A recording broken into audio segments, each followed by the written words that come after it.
Susan_Ricky is first to the stream.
Okay, I think we are about ready to go. The ad should be done.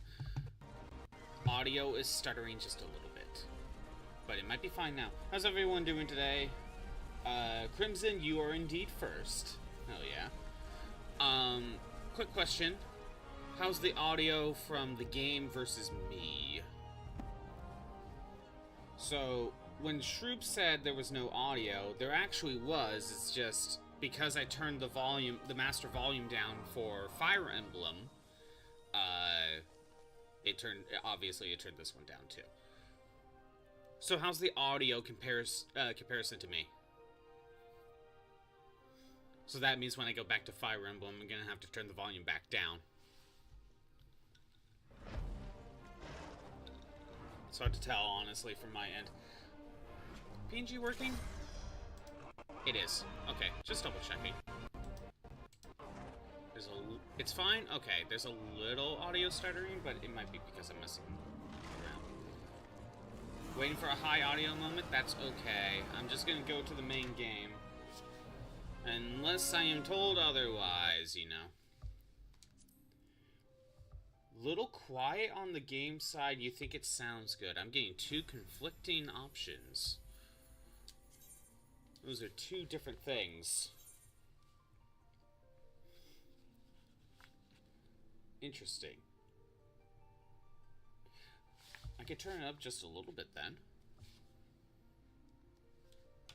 Because Shroop says it's good, Xander says it's a little quiet, so I'm gonna turn it up just, I turn it up just a little bit. We'll see how that goes. Okay. We should be good, hopefully. So, in between streams, I actually did not play this that much. I think I only booted this up twice. And yesterday, there was an update, so I barely got to play. So, honestly, other than... my first plan is to do the last cooking mission. I actually got it all prepped up and ready to go. I looked it up ahead of time because I kept forgetting about it. So I'm like, oh, let's get it done. But other than that, I don't really have anything else. So my plan was just to do story stuff. But if anyone wants to jump in, there's still... I still have hard mode dungeons, and there's probably some other stuff that could be done. So... yeah.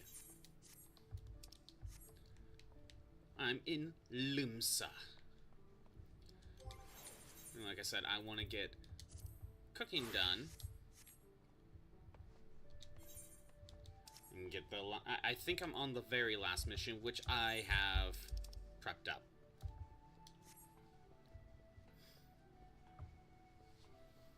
Shroop, have you been playing 14 lately? Oh yeah, I forgot I got the Cloud of Darkness thing, but that was last... I showed that off last time. Yep, the level 50 mission.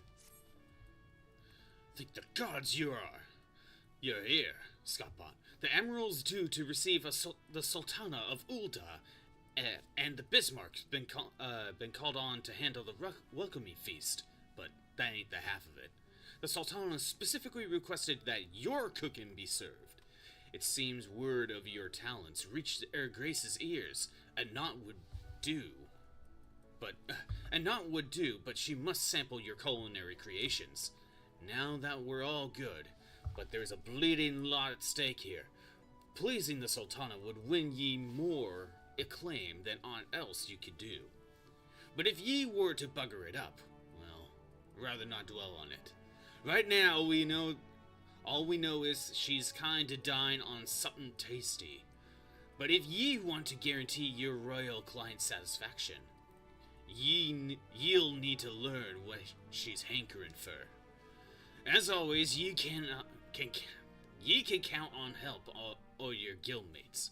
For starters, ye'd go well to consult Divan Dove, womans from Ul'dah, as ye know, and might be as she can offer some insights into the Sultana's preferences. Off you go! And good luck. Man, these freaking accents. Just wee bits, okay. Yeah, you've been playing. You, Shroob, have you been playing? Where are you now? In Ul'dah, commoners like myself seldom to get a chance to see the Sultana in the flesh. 'Tis a great honor. You were, but you tried to get Fish to join, but he has been engrossed in the Cult of the Lamb DLC, and you've been working on an art project. Very fair. Very fair. 'Tis a great honor being called upon to prepare her Grace's meal, but I warn you to proceed with caution. I'm sure you recall Lord Lolorito, your erstwhile patron. Well, a troubling rumor is circulating to the effect that he arranged this royal visit. As a member of the Syndicate, it's entirely within his powers to do so. And if the whispers can be believed, Lolorito's sole purpose is for bringing the Sultana to Limsa is to humiliate you, Scottbot, and by extension, the Bismarck. Whatever his reasons, 'twould seem he is still intent on proving our creations wanting. So, as to preserve our good name, it would be your benefit to do as the Guildmaster suggests, to learn all you can about the Sultana's tastes. For this, I recommend you consult Letitia. Knowing her, she's already begun looking into the matter. I've been expecting you. It's like, you could have just called me over instead. You know, you're right there. Come on. Hey, Aerie, how's it going? What's going on? I may be more bookkeeper than chef, but I'm no less a member of the Bismarck. Oh, Aerie has subscribed for your second month. Thank you very much. Enjoy the no ads, and also extra emotes. That the very few that I have. To do all in my power to see you succeed in pleasing the Sultana. Lord Lolorito has gone to great lengths to prevent us from discovering the Sultana's preferences, but discover them we shall. At any given time, there are a great many Uldanians visiting Limsa, be it for business or leisure. I suggest you begin learning all you can from them. You might also wish to speak with Lube Epicon, a former colleague of mine at Mielvon's Gate. As a custom officer, she has an overview of exports to Ul'dah. I realize this may be a stretch, but we cannot have too many hints. Gotta talk to a few people. What's going on, Aerie? You wouldn't know about the Sultana. Her Grace is possessed of a good heart. That much is plain. But if you ask my honest opinion, she's rather young to be ruling. Oh, her preferences at the table. In that case, I know for a fact that she is partial to a crowned pie. Aye. I once went to the patisserie to buy one, only to be informed that her Grace had bought out the entire shop. You see, if I were to do this on stream, it would take an hour or so just to get all the materials and make everything. So that's why I kind of do these quests on my own. Why, yes, I do happen to come from Ul'dah. Is there something you require? You wish to know what the Sultana likes to eat? I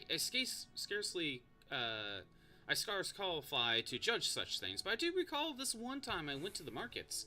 There was a vendor crying his stocks of meat.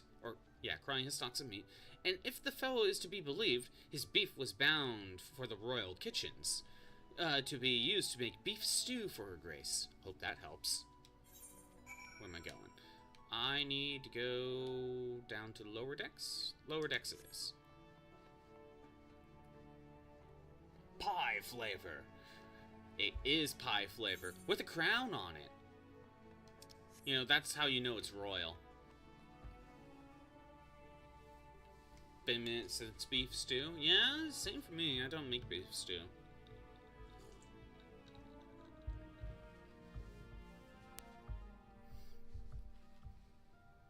Is this side quest making everyone hungry? But yeah, I think I'm gonna plan for working on story stuff, unless anyone wants to jump in, because I got hard mode dungeons I can work on. But after clearing Crystal Tower, I don't. There isn't anything major to work on.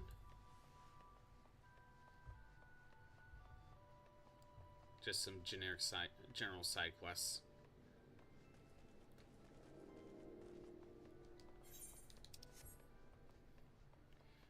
Ares Woobat was riding your Skullpate, Io. What the Sultana likes to eat, you ask? I cannot claim first-hand knowledge, but some moons ago there was an article in the Mithril Eye. Her Grace was on a royal visit to Gridania, where she reportedly fell in love with the local dish, something called Trapper's Quiche, if memory serves.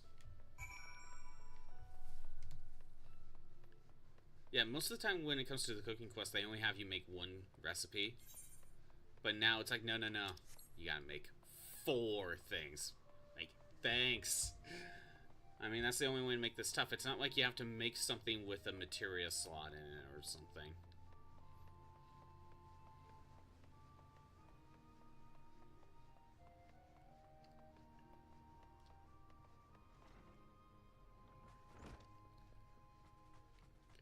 To you.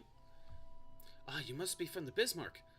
Letitia sent word that you might be along to learn of what matter Christine the Sultana enjoys. While I do not have plain answers for you, I can tell you that F-Tails suddenly vanished from the Lumsian market right before her Grace arrived. Some investigative work revealed that the tails were snapped up by the East Aldenar Trading Company, which is chaired by none other than Lord Lolorito. Somehow I doubt that this is a simple coincidence. After all, when one thinks of F-Tail, one cannot help but think that the eponymous dish, I don't know if I ever saw that word before, F-Steak, I would wager that Lord Lolorito seeks to prevent you from making it. All the more reason to prepare the plate, no? So now we need to go back to Letitia. Back to the guild.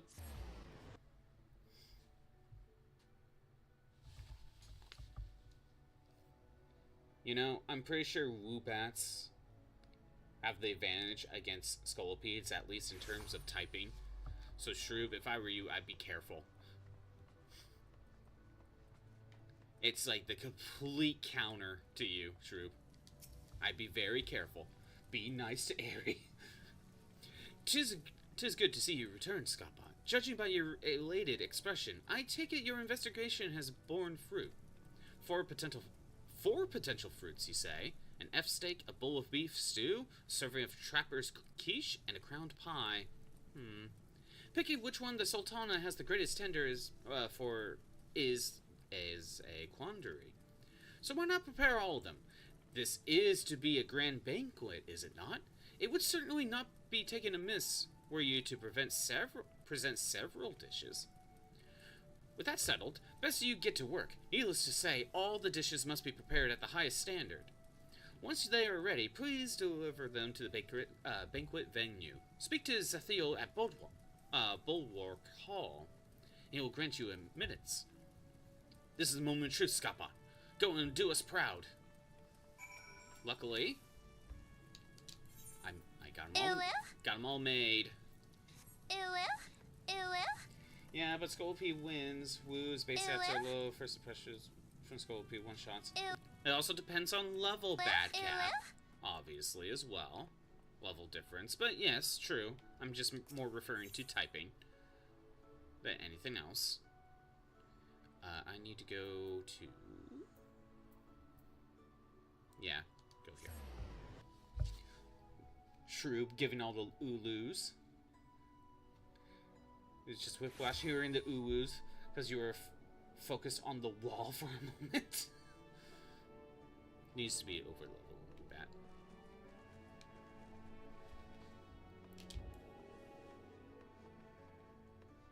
I would think if you're doing like some sort of Pokemon Stadium type thing where you have under level Pokemon with better moves or under evolved Pokemon with better moves, but above evolved Pokemon with weaker moves. Pokemon Stadium, that wasn't enough. I would think to make it more balanced, you would need to also make the under evolved Pokemon also over leveled to keep them balanced as well. I don't know. Kind of slightly off topic, but I don't know. You are the culinary in Scalpot Molagold. I am informed that you will be serving an F steak, a bowl of beef stew, a serving of trapper's quiche, and a crown pie for the Emerald's banquet. My lords and ladies are beside themselves with anticipation. Pray do not keep them waiting over long. Ah, the dishes! Yes, everything appears to be in order. You may enter. You're trying to think for a moment, so you were hardcore staring at the wall. What were you thinking about? What required your full mental focus?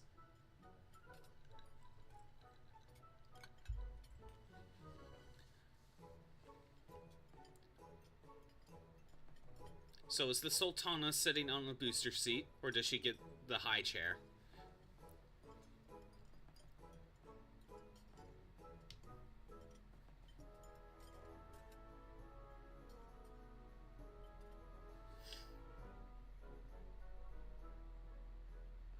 I do declare that was a most magnificent meal. My sole lament is that I cannot eat another bite.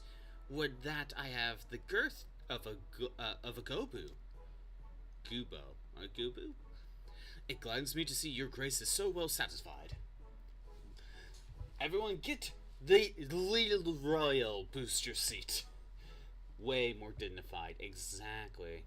Just broke the conflict. The fact your keybinds for push to mute won't work on Discord. No. Forsooth, never have known such satisfaction at a table. You did not exaggerate when you told me the culinarian of surpassing skill was to be found in Limsa. You are that culinarian, are you not? Thanks to you, I have tasted heaven. My gratitude is yours. By the way, didn't you save the world as well? Didn't you stop the Empire? That's very cool of you, actually. How could he possibly have known every one of the Sultana's favorite dishes? Instead of being humiliated, he ends up winning her grace's adulation. Bah! I can't speak. Words are hard. Did you say something, Lord Lolorito? Nay, your grace. I was merely admiring the cuisine. As you say. Now then, my dear culinarian, pray tell me your name. I would send you a gift befitting of your service this day.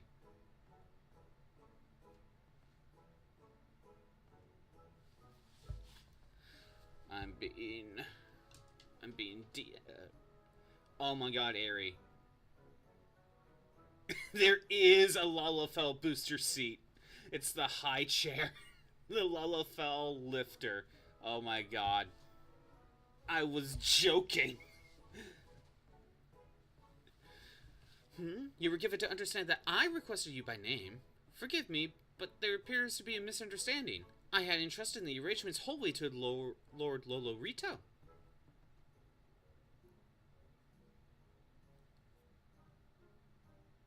Caught in a lie, Lolorito. Oh, I see. Everyone has the same size chair, but, like, the actual tall people are just moving the chair back so they have... They're very brave in hiring some random person to cook for royalty. Well, it was all because of Lolorito. I'm gonna say that housing IM drama when Square released the high chair. What? Oh, you have to explain. Made so many people mad. What? A bunch of people who play Lalafell were in the forums upset about it. It was like, what if they release a litter box for the monks, the cat people? And all the cat people were like, give me the box. Okay.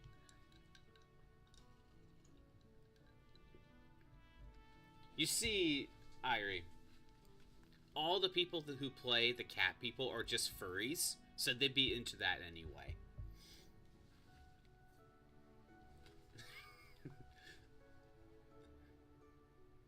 Give Aura heat lamps. Irie, do you have lamps in your if you even have a house in Final Fantasy, do you just have a bunch of lamps everywhere? Am I wrong though about the cat people just being a bunch of furries? If you're a cat person, you're most likely a furry. Or it's a higher probability chance. That's you do, of course. I've heard it's just an entire room filled with grass and lanterns. Actually, it's just an entire room. There's nothing in it but lamps. I've heard all about it, Scappa. Ye did it again. Gods bless ye. To have the Sultana herself praise your cooking as a taste of heaven. Else, even I can't boast of such a feat.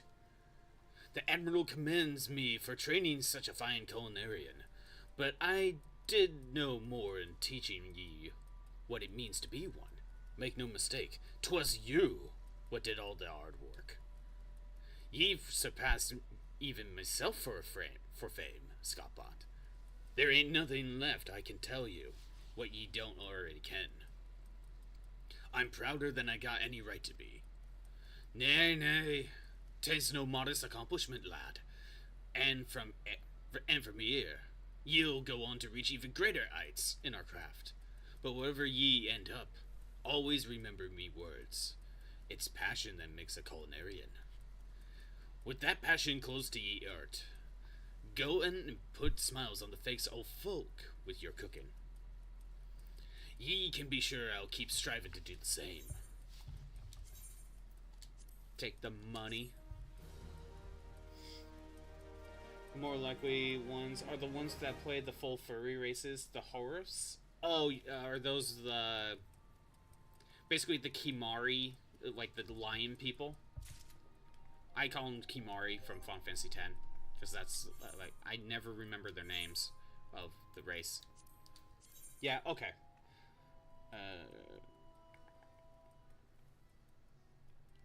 Making you think of an old meme. Which one, Bad Cat?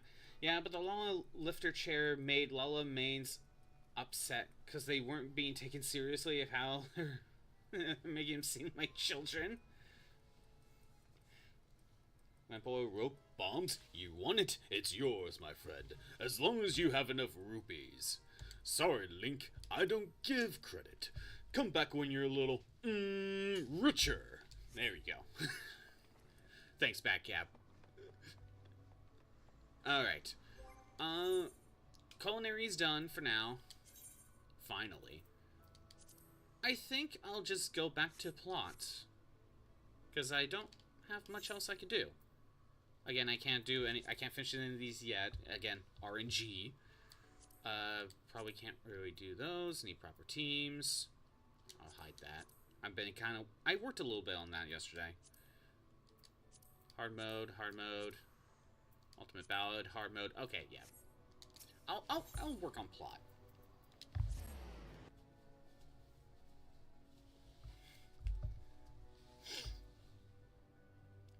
But let's be honest, Irie, even if they're not treated like they're taken seriously, I think in universe, I think there would be higher chairs for Lalafell if the table itself is like,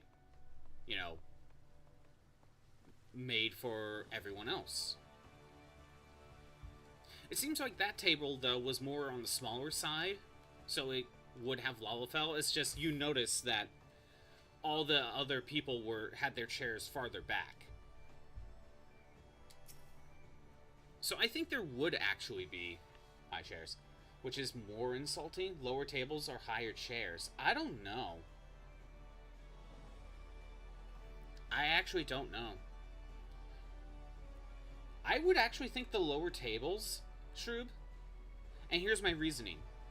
There are, 8 to 10 races in this game to choose from? And Lalafell are the only ones that are short? So... maybe I'm saying this wrong, but because Lalafells are the only ones that are short,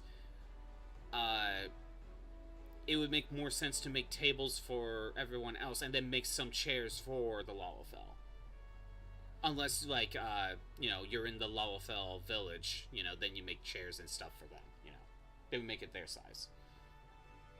Because then it would feel like it being excluded. Where the chairs allow you to be included. Exactly. It's not like it's a baby chair or something. Well, actually, to be fair, that chair that Aerie showed me did kind of look like a baby chair. Knowing the urgency of your business, I thought it'd be best to refrain from making conversation during your past few visits. But today, I will permit myself a few words. I feel truly privileged to have had the honor of the meeting of heroes such as you. You are inspiration to us all, sir. And on that note, the ammo awaits for you in the command room. Wink. He winked, not me. You have low kitchens housing items that really only make sense for Lalafell. Again, like... Now, if you go to a Lalafell village and the tables are normal size for everyone else, I would actually be confused.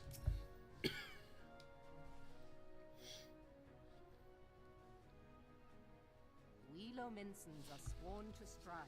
I can let the game talk for me. Swallows all, and swallow all it would have had Leviathan prevailed. That we still strive now, we owe in no small part to you. Not for the first time, you have delivered Limsa Lominsa from the wrath of a primal.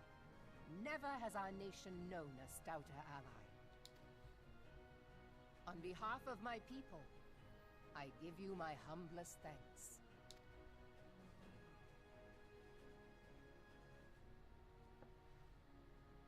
'Tis meet that I give thanks to old Mistbeard, too, for his fine solution.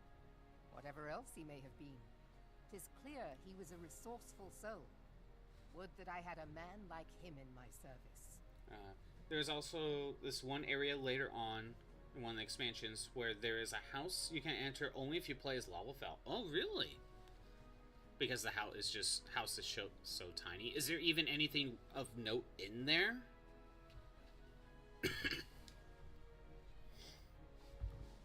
Oh, I just realized the death counter's been on the entire time. Before I set foot in these lands, I had no inkling that the people of Eorzea contained with some mighty foes. Suffice to say, their existence came as something of a shock, as did the idea that they could be defeated. Just a neat little interaction? That's something. Hey, Orphan, how's it going? This experience has served to remind me of the vastness of the world, and the boundless potential of man. Though I am but a refugee in this realm, I would fain be of use to you in your fight. I know we're getting ads soon, but here's the problem. This is a perfect time for me to snooze it, but literally I haven't been allowed to snooze ads in a while. I don't know why Twitch is not letting me snooze ads. Know that I am tutored in one of the foremost combat arts of the Far East. It may seem outlandish to the Eorzean eye, but should any of your people care to learn, I would be pleased to initiate them. Okay, we have ads right now. I am going to just wait for the ads, and then we'll continue the cutscene. Orphan claims to be first. Has to fight Crimson for it. No. Orphan Maker 23184 is first. Again, Orphan has to fight Crimson on that one.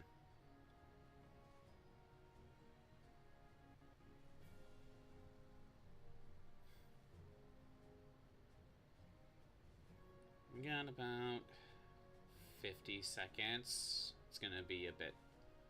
It's going to be a second. That's okay. This is an actual cutscene, and I caught the ad break in time, so I'm just gonna wait. You know, perfect opportunity for it.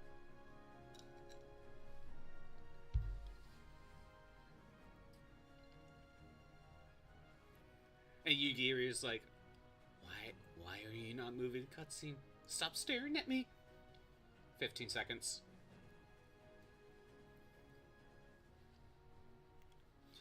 10, 5, 2, 1. Ads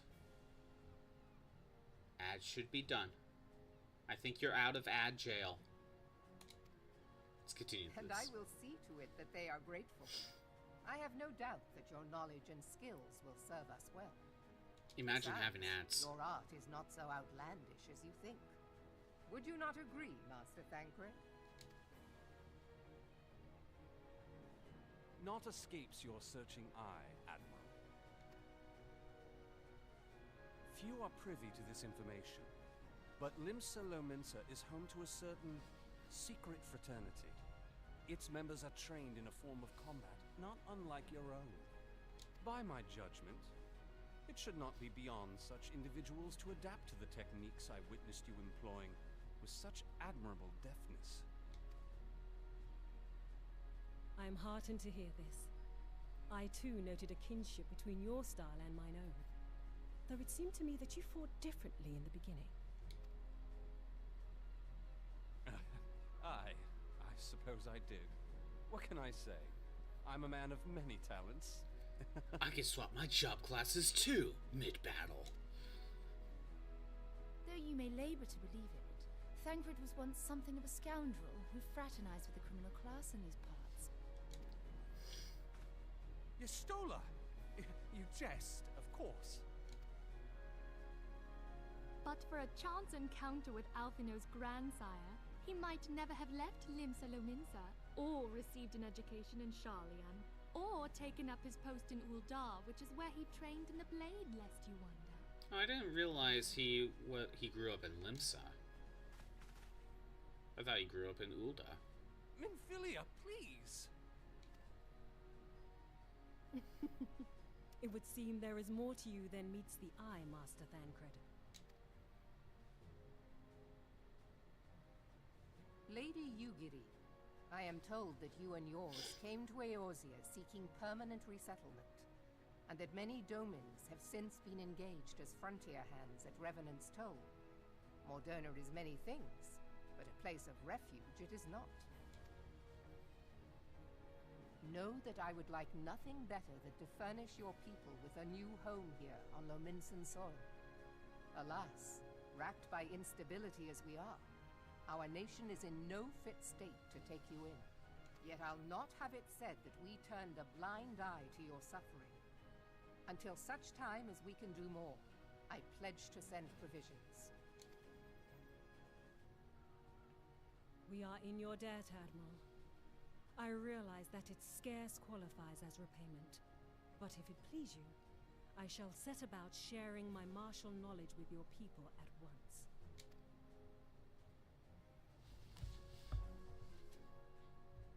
It's so sad hearing you, Giri. Oh. Stuff that I don't understand right now. Interesting. I would ask for context, but I should find out myself.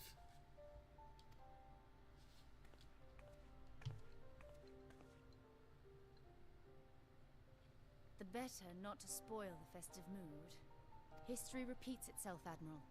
As the kobolds stood before them, the Sahagin resorted to summoning their god over a territorial feud. They acted in self-preservation. Oh, her VA. Oh. And they never... Oh, wow. And so they never had her voiced afterwards? I see. I'm assuming this was the Japan... Wait, which voice was the one that was murdered? The Japanese or the English voice? It may be that the Sahagin initiated this particular clash. It was the but English how it voice, begins okay. does not interest me so much as how it ends. So, only in the English version, they never had her voiced. And they didn't recast her for, respect. Okay, that's it. Wow.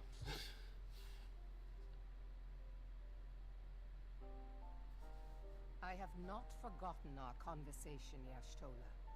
I am aware that man bears part of the blame for the Primal's existence. Nor am I ignorant of the Sahagin's reason for acting. They sought to secure a place to breed and multiply that their kind might survive. Self-preservation, as you say. But we have as much right to live and thrive as they. If our own survival is threatened, are we to lay down our arms and welcome oblivion? Nay.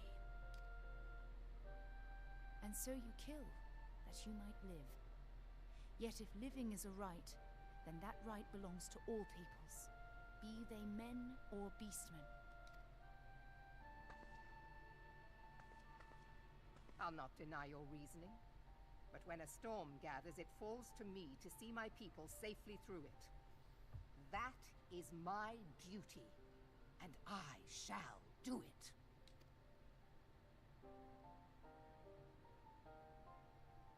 As must we all, Admiral. Stay the course, then, but know that it will lead to no good end.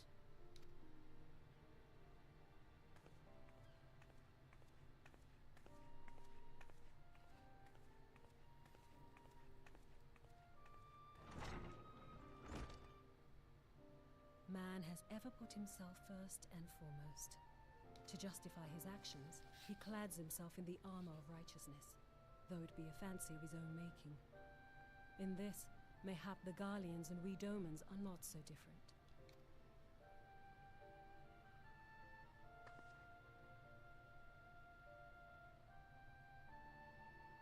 Eorzea has become as a raging sea. If we are to keep our heads above the waves, we cannot scruple to drown the man next to us. When hopes of coexistence founder, strength must determine who has the greater right to live.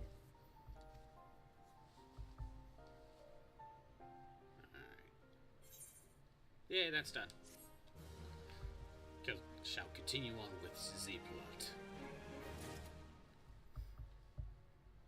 Yeah, that's very tragic that she was murdered.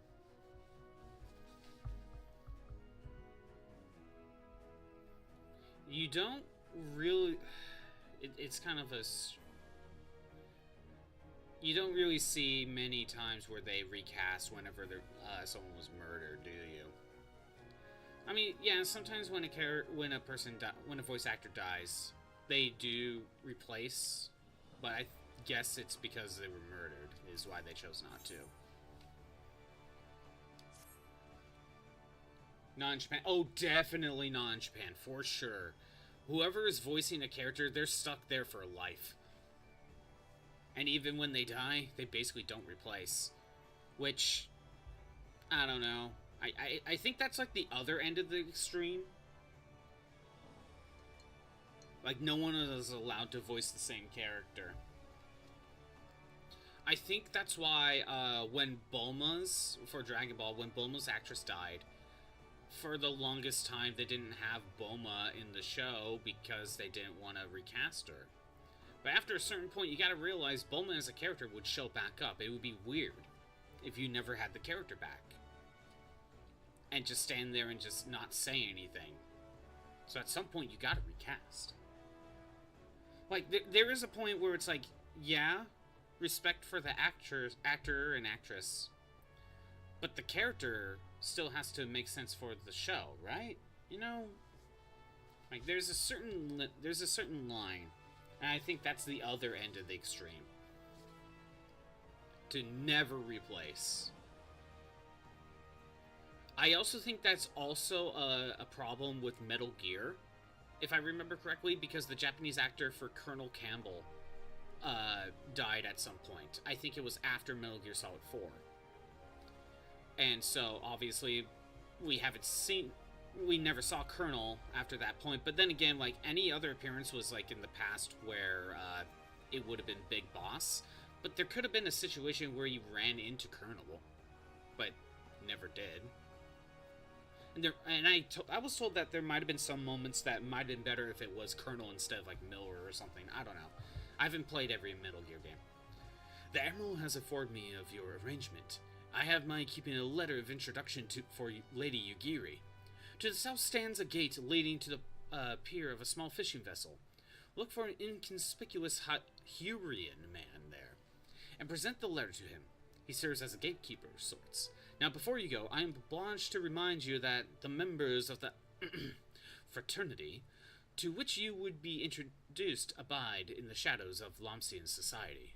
They value their independence more highly than pirates, and are united by a bond stronger than mithril. To wit, they are invariably wary of new faces.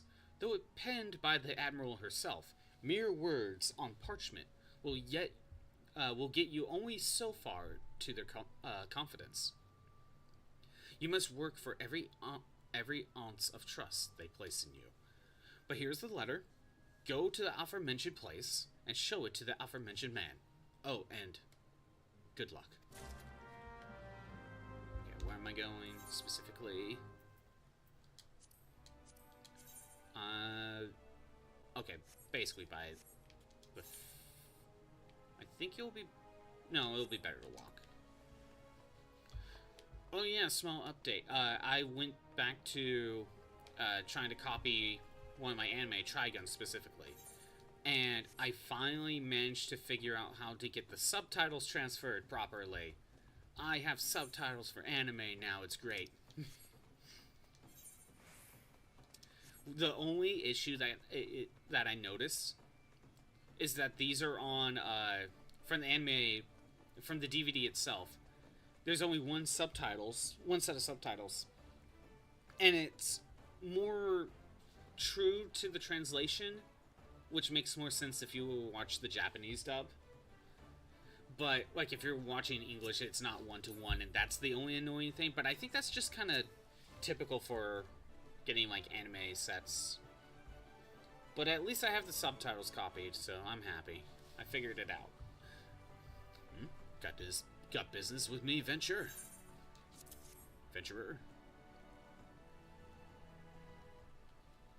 So you're the man the Admiral sent word of.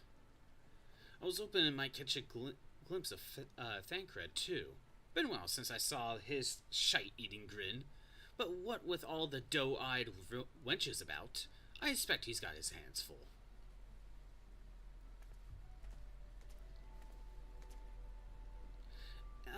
You must be the Far Easterner that Merovweb says wants to train with us. Welcome to Limsa, my lady.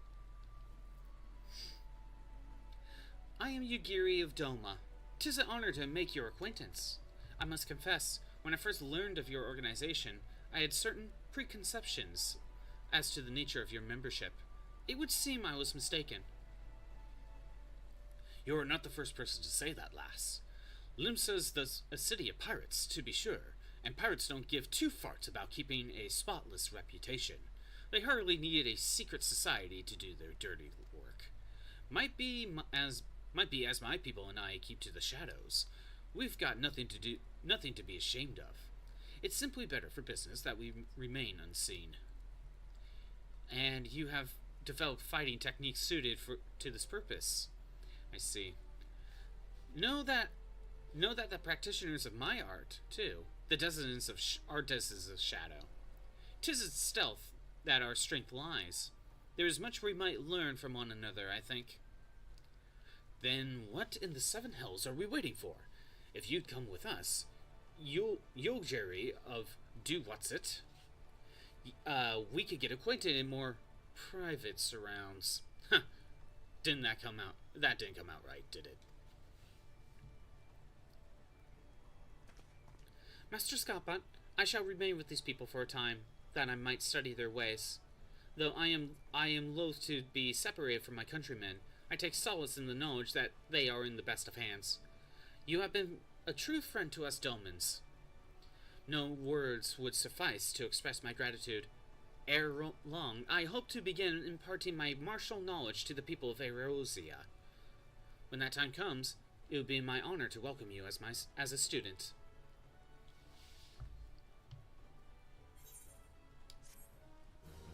Oh yeah.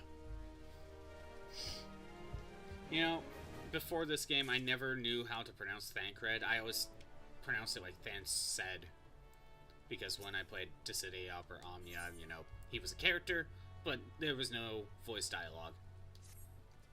Much and more has occurred since I first beheld Eorzea from the galleon's deck. Suffice it to say, I did not envision being invited to play part in your noble struggle. But forgive me, I've kept you over long. Doubtless you are pressing business of your own. Rest assured that I no longer require an escort in this land. When next you meet Lady Minfilia, pray relay to her my humblest thanks. Would that I could do so in person, But I must needs fulfill my promise to the Admiral. Till we meet again, Warrior of Light. Now I gotta go find Minfilia. Gotta go to... teleport to Mordona.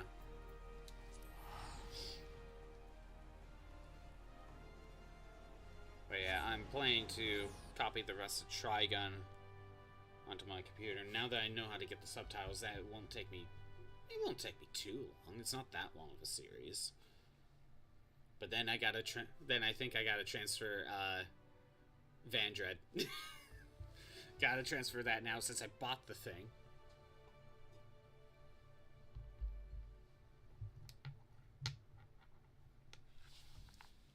The problem is it's been a while. That was definitely an impulse buy when I bought Vandred.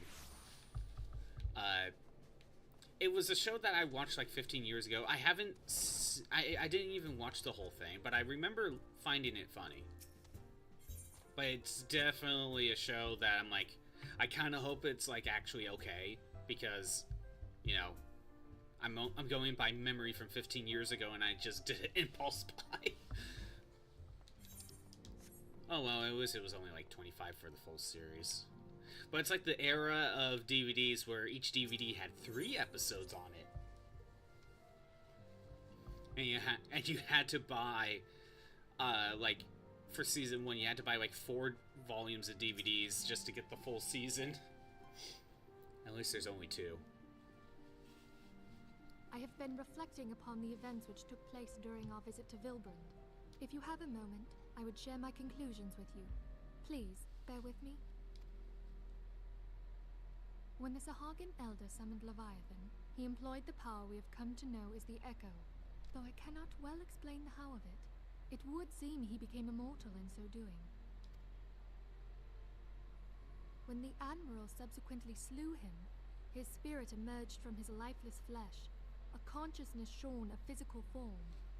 Thus transfigured, he took up residence in the body of his minion with the ease of a man donning a favorite glove. Long have I known that the Echo allows one to pass through the walls of a man's soul, but never did I imagine that it could free us from our own flesh, nor less that our souls could then occupy the next corporeal vessel to take our fancy. It was of this that Elidibus spoke, an existence which knows neither cessation nor oblivion. And yet, though the Sahagin had mastered his gift and thereby become immortal, he was by no means invulnerable. As we both bore witness, he was ultimately absorbed into Leviathan. And the import of this observation? If the Ascians' mode of existence is indeed the same, it can be inferred that they too are not invulnerable, that they can be destroyed. There exists a legend which tells of souls who are reborn upon the cusp of each umbral calamity, that they might stay the encroaching darkness. To most, it is but a fairy tale, yet recent events have given me cause to wonder. Could the legend in fact refer to the Echo? Much and more yet remains unknown, but I am confident that all will become clear in time. For the present, however, what matters is that the key to defeating the Ascians may at last be within sight.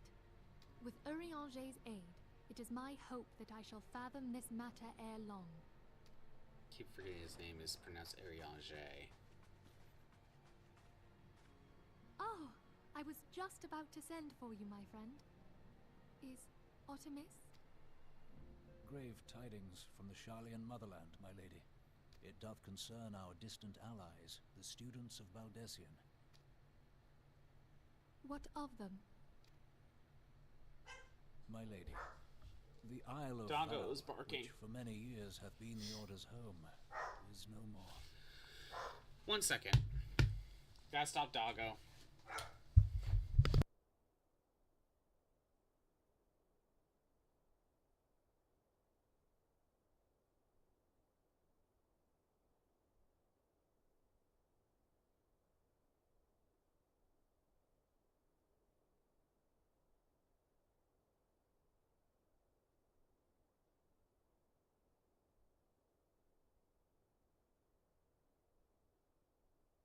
Well, it wasn't that bad.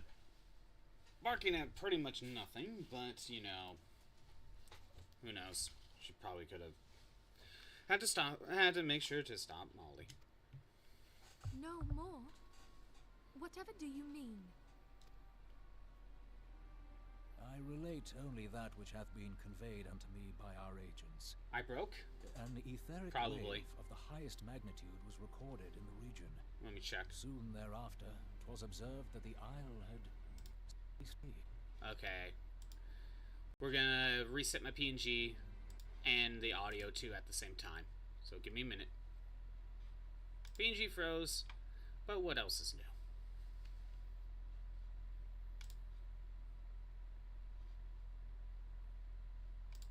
Get the PNG back up.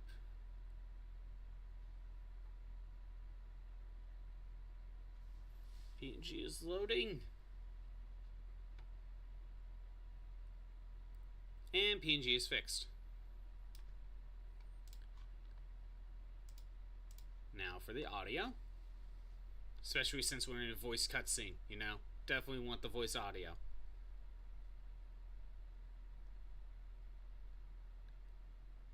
And we are back. There we go. It's all fixed. At least it should be. Alright. 'Tis postulated that a magic was evoked, like in power to Ultima. 12 preserve.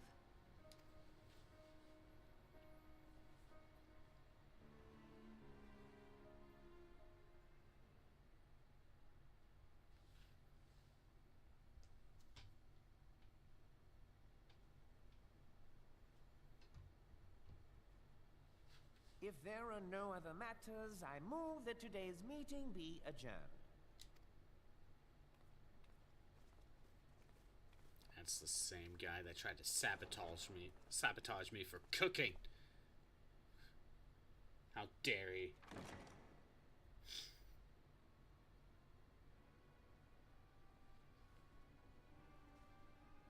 How dare?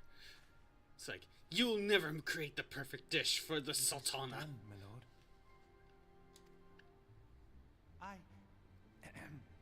Forgive my impertinence, my lord, but these orders, I am uncertain as to what end they serve.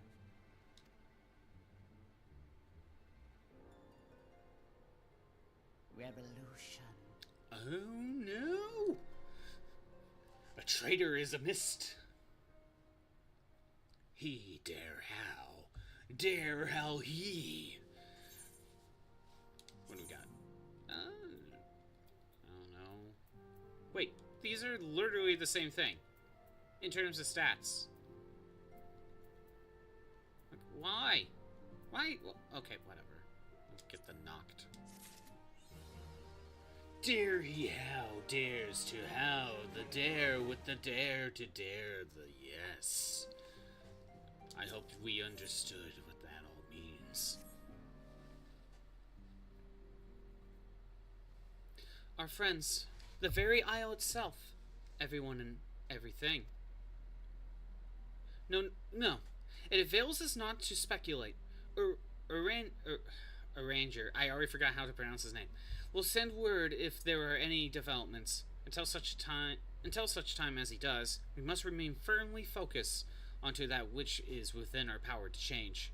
With that in mind, I would speak of a different matter, one closer to home. It concerns etheric fluctuations which have previously attributed to good King Mughal Mog the 12th. That the king is no more is a blessing for which we have you to thank. Yet all is not well in the 12th Wood. Our latest reading reveals an ongoing etheric disturbance of considerable magnitude. They may even suggest the presence of a primal Ramu. Needless to say, the mere possibility warrants immediate investigation, and I would have you... Ashcelia, I do not wish to interrupt, but we have a problem. What manner of problem? A band of refugees hailing from Ulda, this time, are come to Revelant's Toll seeking asylum.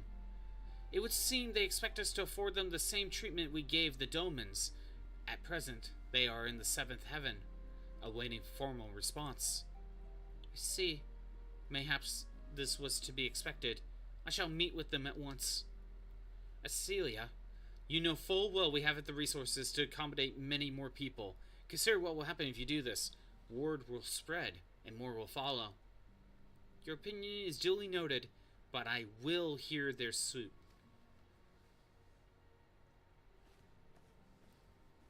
Scapot, I should be grateful for your presence at this meeting.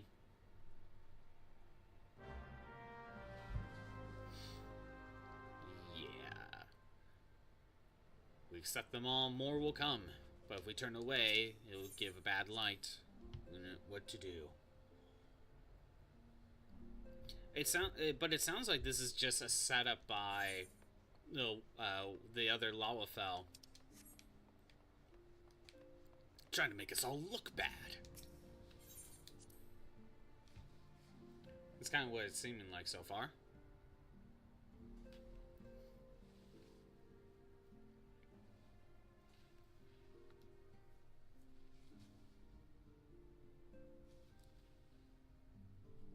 Also, I haven't done any of the Atma fates, but can I even do any of them?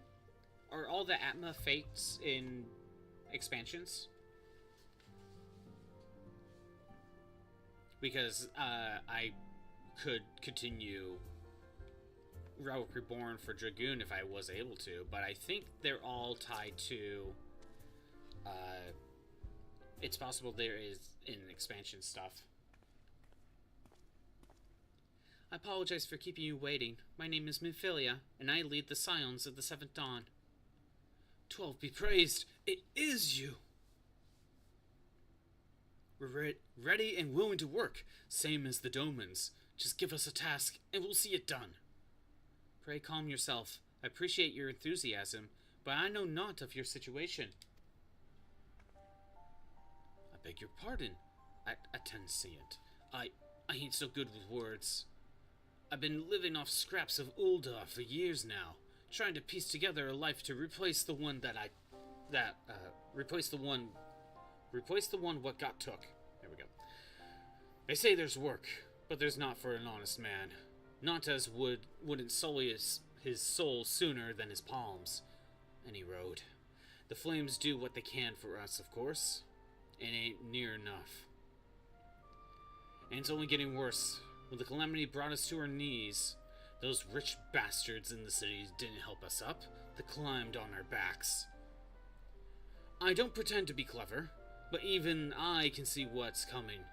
I knew we had to run. The only question was where. And then it came to me. Revenant's Toll. I mean, you took them foreigners in, didn't you? So you surely do the same for us.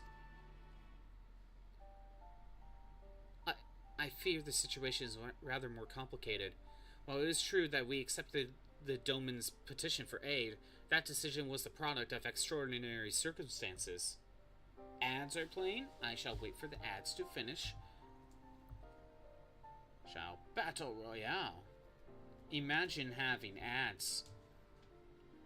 I can't.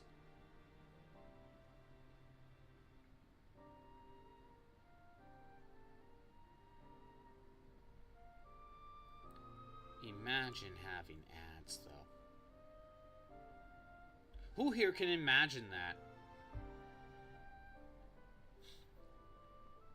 45 seconds of ads, give or take.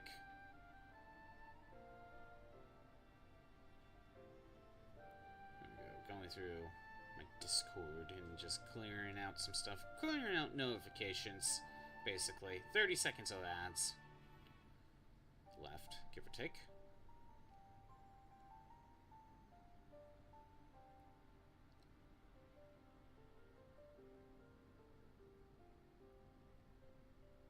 $15.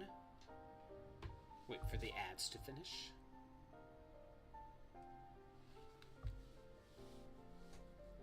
Five, 4, 3, 2, 1.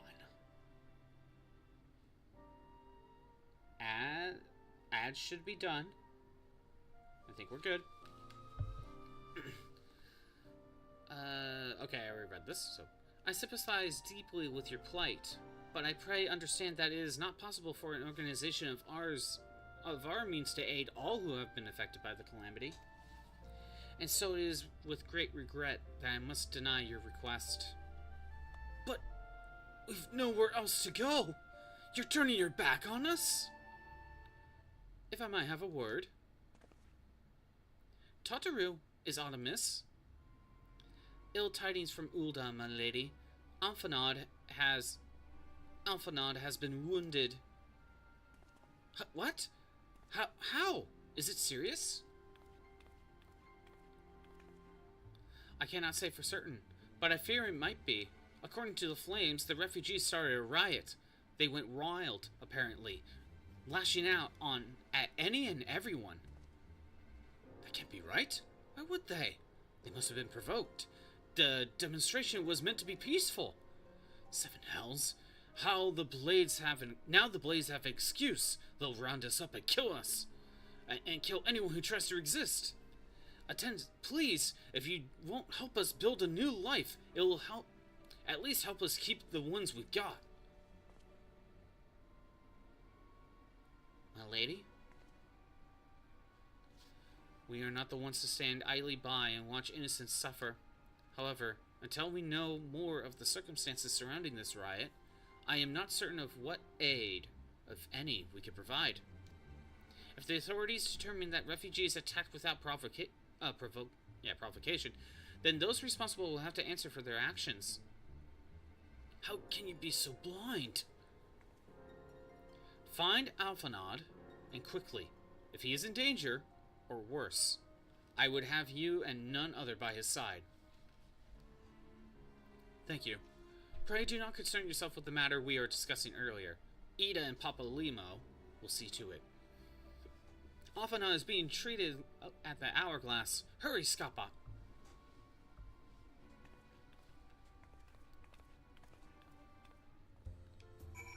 Oh.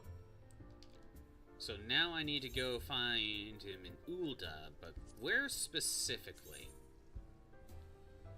Just in Ul'dah. Got it.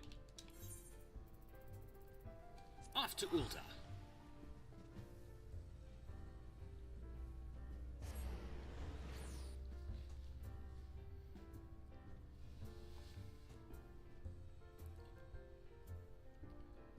I need to go back to do that Donkey Kong challenge. I haven't played in a few days. I might pick up the DLC too and get that over with. Still really annoying that there's that limited time, like, oh, you could get the Mario and Luigi costumes for the Donkey Kong Bonanza, but only if you have the DLC and only if you play within this time frame. It's like, come on, guys.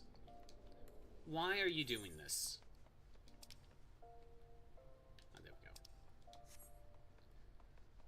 Like, really?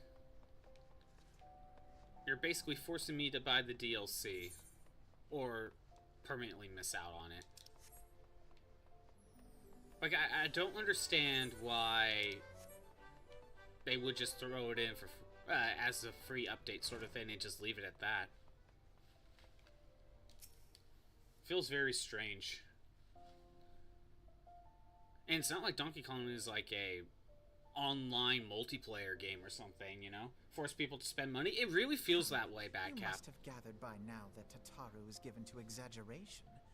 As you can see, I am quite well. Ul'dah, on the other hand, is not. This riot was anything but an isolated incident. There is a restlessness in the air. Tensions long simmering are at last threatening to boil over. Hey, Orphan. How's it going? Do you get more sleep? Ul'dah is a nation infamous for the great disparity between the wealthy and the poor. The majority of the populace accepts this state of affairs because they believe that every man bears responsibility for his own lot in life. Felt like 5 seconds, but yes, I get ya. You know what's weird? Yesterday, my dog kept waking me up in the middle of the night, so I felt very tired, right? Well, today, that wasn't really as much of an issue for this time, but I honestly feel more tired than what I did yesterday. I don't know why. To an Ul'dan, money is the foremost, and some would say the only measure of a man's worth. Small wonder that the wealthiest wield the greatest influence. It's still kind of that way even without Ul'da. So where do the refugees fit into this social hierarchy? What place is there for those who fled Alamigo and the destruction of the Calamity? Plainly, there is none. They have no wealth, no power, and no worth. To the Ul'dan way of thinking, they may as well not exist. Choosing to ignore their existence, however, is patently not an option. General Rauban and Sultana understand this, which is why they ordered the Immortal Flames to provide the refugees aid and succor. Yet none would dispute that the expenses incurred by this policy grow by the day, with no end in sight. This has prompted more and more Uldans to question their obligation to aid these worthless wanderers. While more and more refugees have come to resent their treatment at the hands of the sneering citizenry.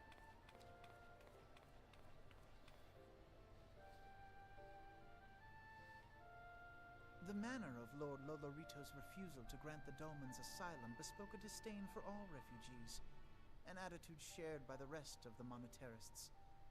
And you may be sure they make no effort to conceal their opinions. It was only a matter of time before the refugees united in protest. Nor is it any surprise that some among them would ultimately resort to violence.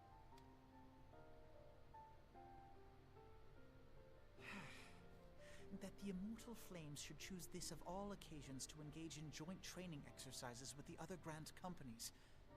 By How the time convenient. They return, the situation may well have deteriorated beyond mending. Yeah, how convenient.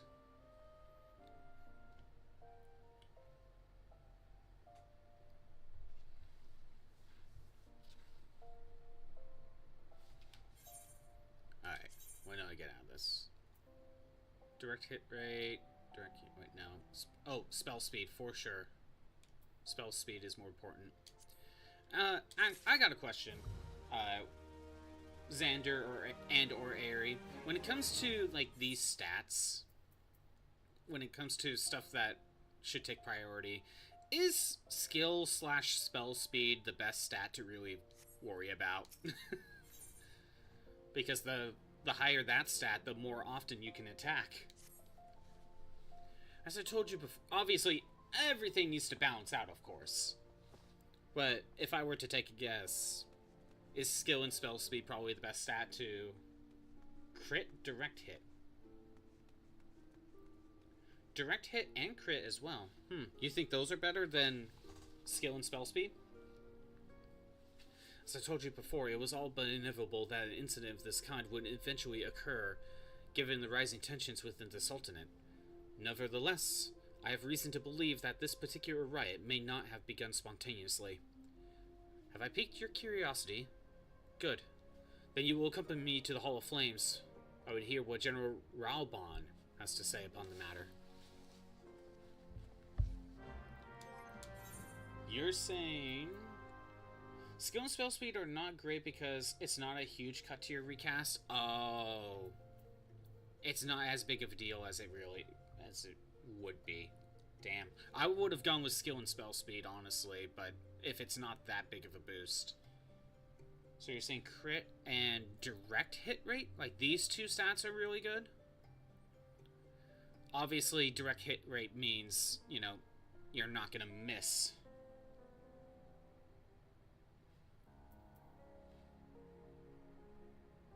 Determination as well?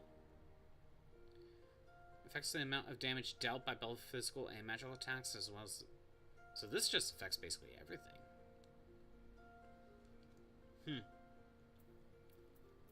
So for like every class, these three stats are probably the best? Instead of strength and spell speed, anything like that? More or less, yeah. Obviously, everything needs to be balanced out. Like, you're not gonna make mid-max, like, stat boosts. I think we have to go... No? Where am I going? Steps annulled. Oh, Mortal Flames. Yeah, I would have guessed skill and spell speed because my mindset would be like, oh, the sooner it gets recast, the more attacks I can get off. And more attacks means more damage. And then that means more chances to crit, among other things. But if it's really not that big of a change versus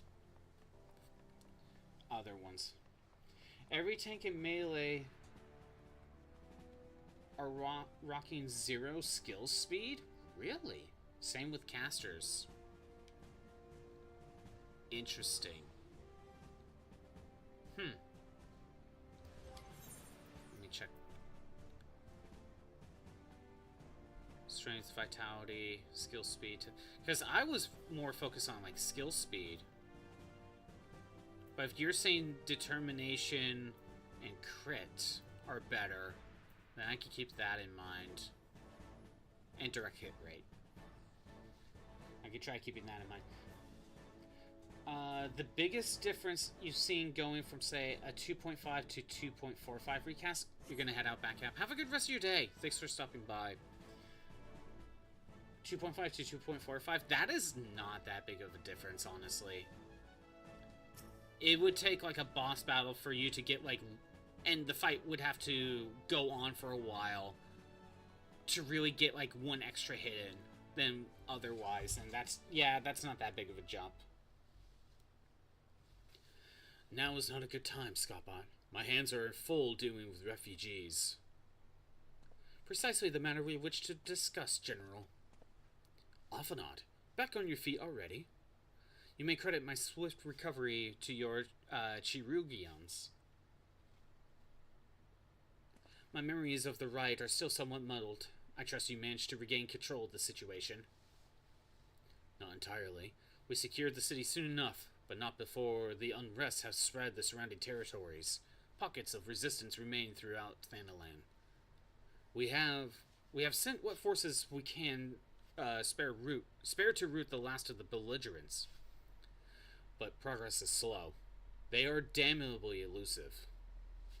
I can well imagine, given that the majority of the refugees live outside the walls. It stands to reason that they would know the lay of the land. What I do not understand is how they came to be so well prepared. Before my little accident, I observed that several of the refugees were armed, and not with butcher knives or pitchforks, but with military weaponry. Or martial... No, it's whatever. I need hardly to act on such equipment is costly. Or, whatever. Reading's hard. Words are hard. None can deny that the tensions between the Uldanian citizenry and the refugee population have increased since the Dolmens were turned away. But would that motivate a starving man to purchase arms in lieu of food? I think not. And what of those who have not even a single gil to spend?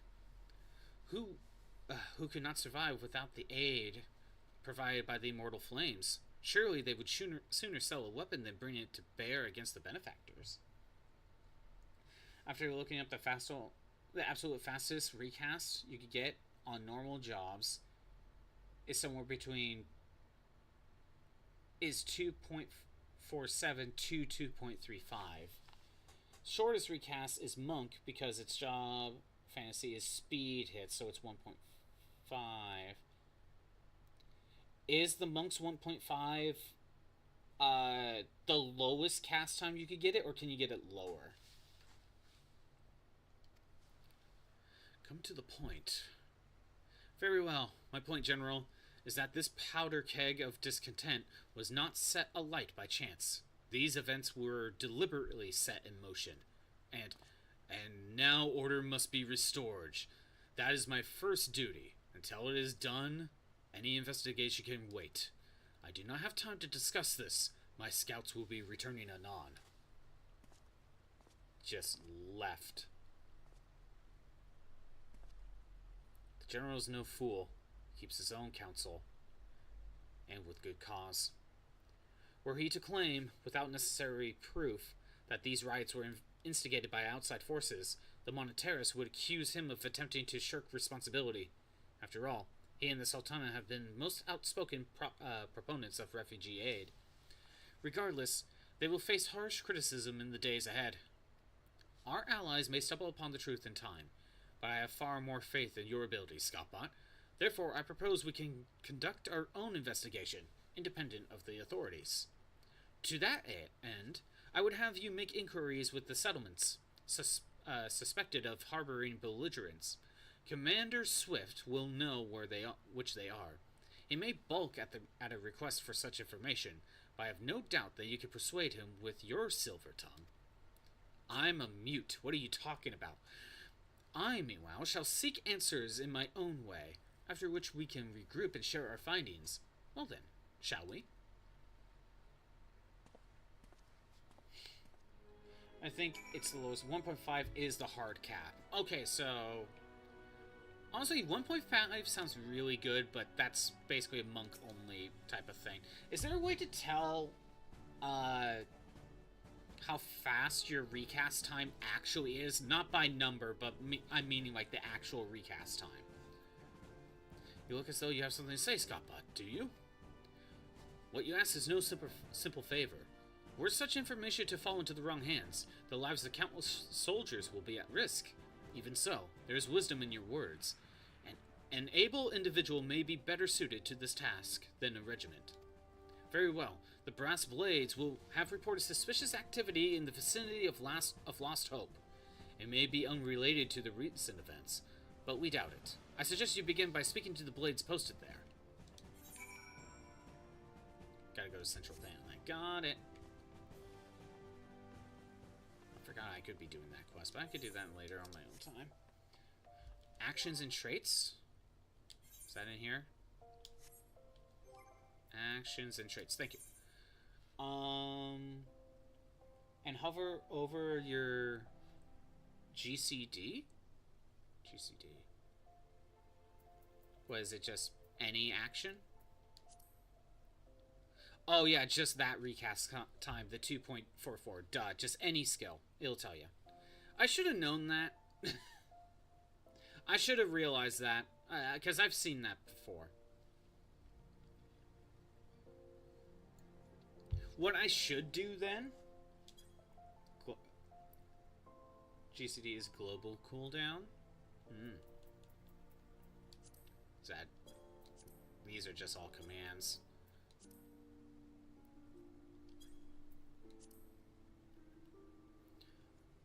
But these are all... Yeah, these are all the same, recast time, unless it's like one of these where it takes like a minute.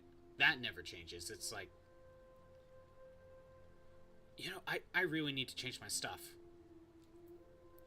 Oh man, I really should change my stuff around, because I keep forgetting I have Chaos Thrust, and that works with Disembowel. I really need to change things around. I need to remember to do that. What I'll probably do is I'll put, like, one combo up here. Basically, True, Disembowel, and then the one combo, Chaos Thrust. And then, like, one attack where actions and traits are, and I keep this one the same, and then I don't know. I really need to rearrange it. I keep forgetting to do that. What I want to do to check, I should swap a weapon out, or not a weapon, just anything that gives a boost to spell speed, or not spell speed, you know what I mean, and see what the difference is. Actually, I could probably do that right now. Let me see. Skill speed. Here's one with skill speed. I could probably just put anything on. Yeah, this one doesn't have any speed at all. So, plus 18. Let's put this on for now. Okay, yeah. It's one... It went from 2.44 to 2.45. I mean, that is... I mean, yeah, it adds up, sure. Like, ultimately, when you have a bunch of skill speed, it'll add up.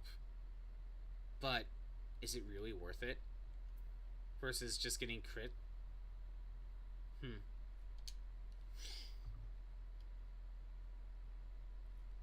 It'll never go higher than 2.5. So, right now, yeah, I only save 0.06. I've only, like, with all those accessories, I've only saved 0.06 on spell speed. That's not much at all. Is there a way to check, hold on, let me check something. So, now that this one has, crit. Is critical hit, the amount of physical and magic damage. That's damage specifically, as well as HP restored. The higher the frequency of your hits will be critical, and the higher... So, not only does it boost the amount of damage, it also boosts the frequency of it as well. It's damage and the chance to proc. Okay. I thought it was just damage. So, in this case, I don't know if there's really a way for me to check other than just experimenting on like the amount of damage something like that takes. I don't know what the formula would be.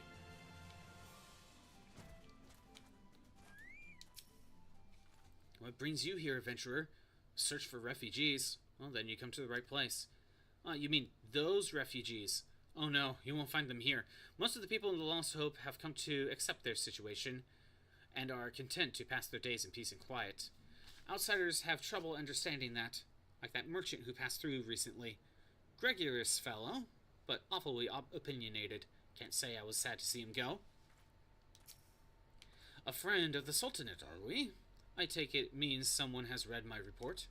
The refugees who left with the merchant have yet to return, and I'm increasingly concerned that Zazawaka's suspicions were correct. You hadn't the foggiest idea of what I'm talking about, do you? Never mind. Speak with Zazawaka, and he'll explain everything.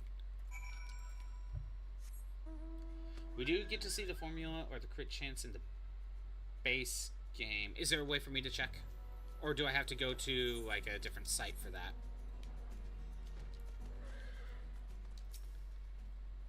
Don't hurt me. I'm not one of them. Wait, I know your face.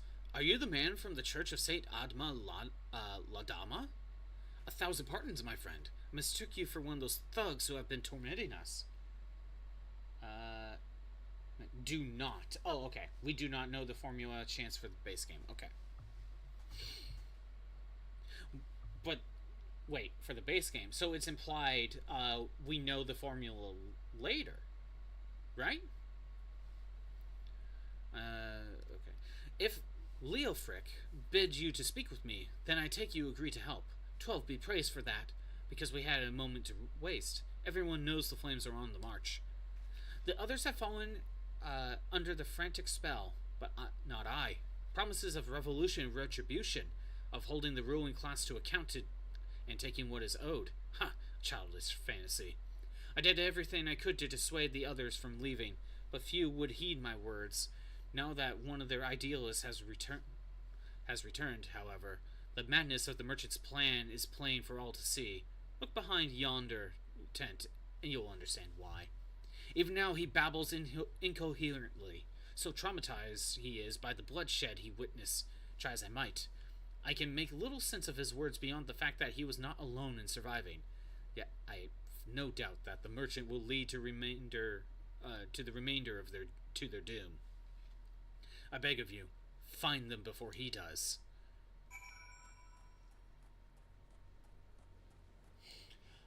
There are sites that do give you the crit chances if you plug your materia and gear. Is the balance, if you remember correctly? Oh, you're talking about mods. Okay. What are you doing? Don't draw. Don't draw. Why did you run away with me? We could have escaped together. Then you'd be here with me. Be here to soothe me.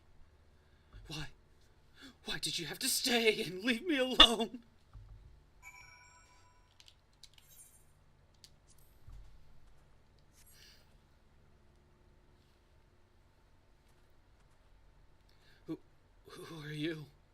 What do you want? Aye, it's true. I followed the merchant, and may the gods strike me down for my folly. What they will not give, you must take, he said. When we asked how, he revealed a cache of weapons he had brought and implored us to seize control of our fates. I thought about running then and there, but the others were so excited. He split us into 2 groups, sent us off on our own. But when the flames found us, we didn't know what to do. Our leader tried to parley with theirs, but they started arguing, and then fighting, and then everyone was fighting. And the flames were shouting to give no quarter, and... oh gods, the other group. They're still out there. If we don't stop them, they'll be massacred like mine was. Direct hit rate, you said was good. Determination. So this one.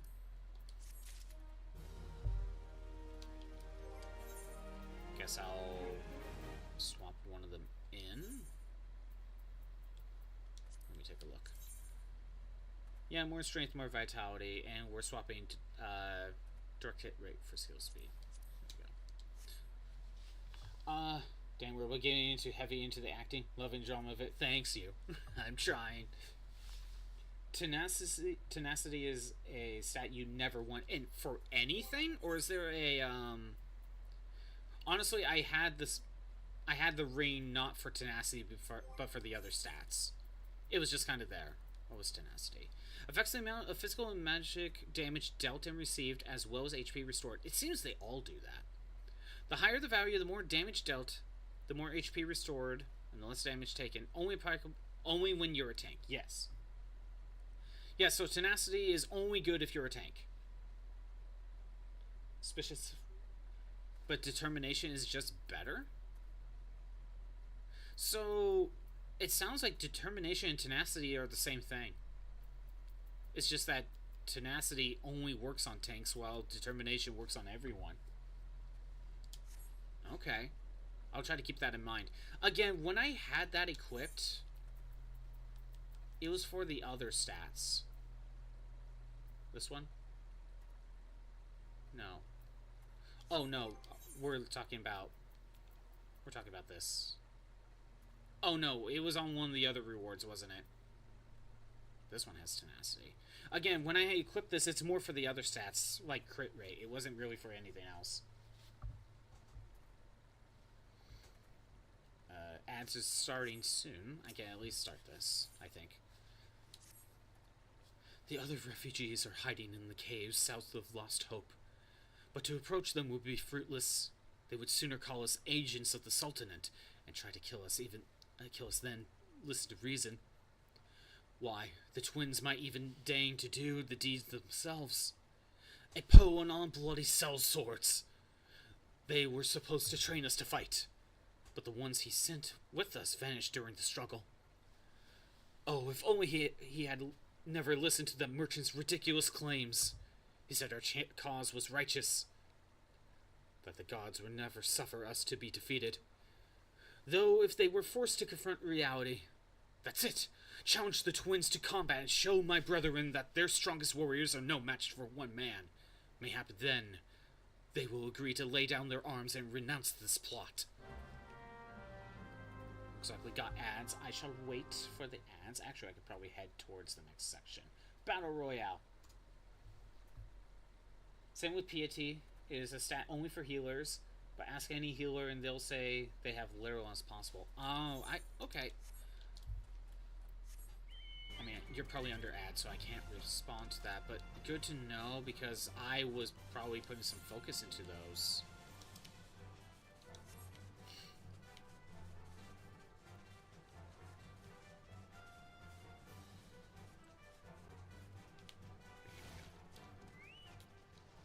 I'm gonna wait for the ads to finish. We got 30 seconds on the ads.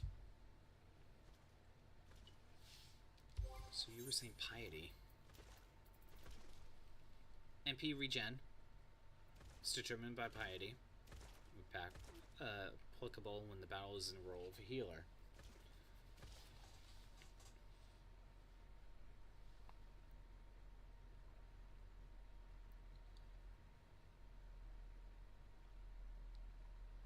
Okay. Add should be done. Yeah, Xander, I was putting some stats into piety as well, but not knowing that the other stats are just straight up better. Okay, is there another stat that works in tandem instead of piety? Well, actually, piety is really just MP regen. Black mages don't care about that because they have their own way of regenning MP. But everyone else, there's the one skill that just regens your MP. Is it because of that? What was it? Lucid dreaming? Is it because of that skill that no one really cares for piety? There's nothing for regen for MP. Yeah, this is the only way for MP regen. But is it because of lucid dreaming that no one really cares about piety? Just focus on every other stat. It just sounds like these three right here affects everyone, and it's better to have these. And then attack, like any one of these three, depending on your class, obviously. I'm learning. Again, this is like me making assumptions without knowing how good certain stats are or not, you know? And that's just by gear, no materia for that, of course. 7 health. Actually, that's a good question with materia. So, with materia, each materia can only boost one stat. Is it better to have a balance of, like, those 4? Or is it better to just mid-max into one of those stats? And if so, which materia would you prioritize? Because I haven't been messing around with materia. I've been keeping spell speed and stuff like that, but knowing that those aren't that good, I will change my... You want to hit the max gear and then go down prioritize? Okay. 7 health, they found us! Everyone grab your gear and make for the rendezvous point! So that's your game, is it? Sorry to disappoint ye, lad, but we're more than willing to kill ye ourselves. Oh no. Level 50 refugees. I'm level 57. I like how these other guys are just sitting there and watching.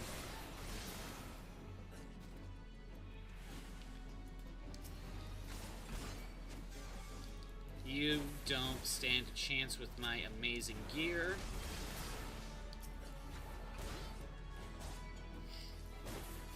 Hey, orphan.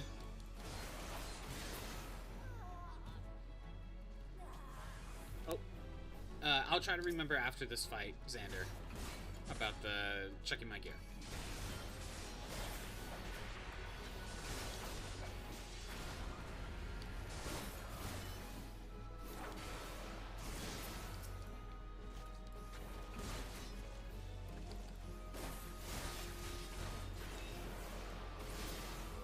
Is that it? Okay, that is it. Okay. Look at my gear for a second when I have the chance. Double exclamation points mean crit direct hit rate? Okay. Single exclamation point just means crit rate. Wait, what? Is this for materia or something?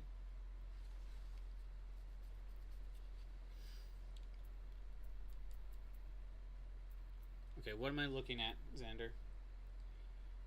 Look at your gear for a second when you have the chance. So hit to meld a piece of gear. It's because I don't have any... Oh, none of these have materia slots. None of these have materia slots. That's not... that won't help. I can't melt. Hold on. Here, I can fix that. I'll go to one of my crafting jobs. They have materia slots. Okay, so we have materia slots here. I was keeping these, but now I won't. Look at the bottom. Oh, the available materia enhancements?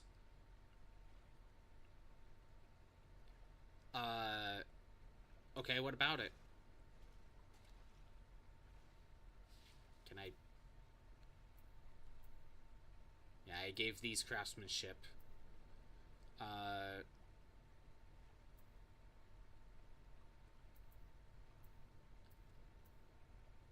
Okay. That's the max stats that piece of gear can get through materia melding for your stat. Oh, wait. Okay, so I have never messed around with materia melding. Craftsmanship level +5. Can I? So, with this choker,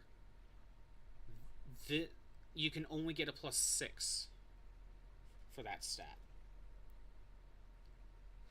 So wait, is there a way to permanently fuse this materia to it so the stats stay permanent? Or does it mean that...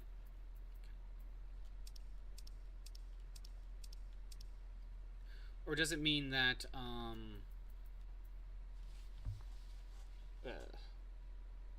so as long as you have the materia is in it. Okay. There is craftsmanship materia that could boost more. It's just in this case,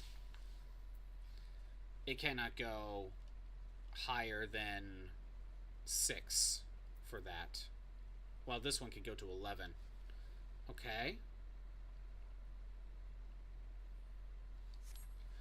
So you have to keep that in mind when you're melding materia over with...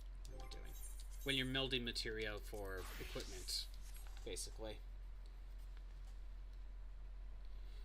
It also takes what the stat the gear has already in there as well. I noticed that, how the CP for some of those were already taken into account. Okay. You beat them like it was nothing. Thal Almighty, what are we gonna do now? Now we go back.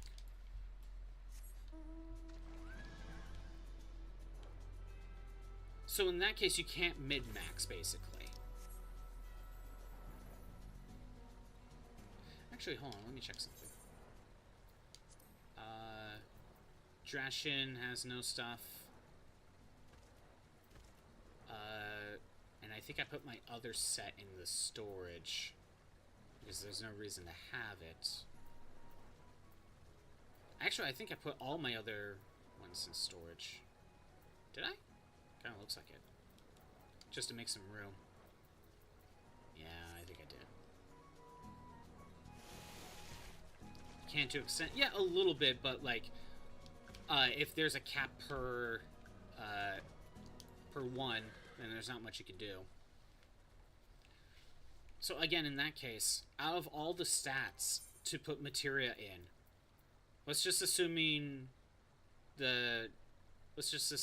you can actually max out and put all 3 in a single stat. Would it be best? Okay, is it best to focus on a single stat altogether and try to get that one as big of a boost as possible? Or is it best to kind of just have one of each, assuming you can? Again, it might be a depends on the situation type of thing. You've returned. Did you find my brethren? What are the twins? What happened? I see. Well, you had no choice. Better than a handful of them to take a beating from you than a lot getting butchered by the flames. Tell me, what did the merchant have to say when it was over? Huh? But where else would he be? Unless he went to Stone's Throw to recruit others? Okay. Critical hit, direct hit. Direct hit, determination.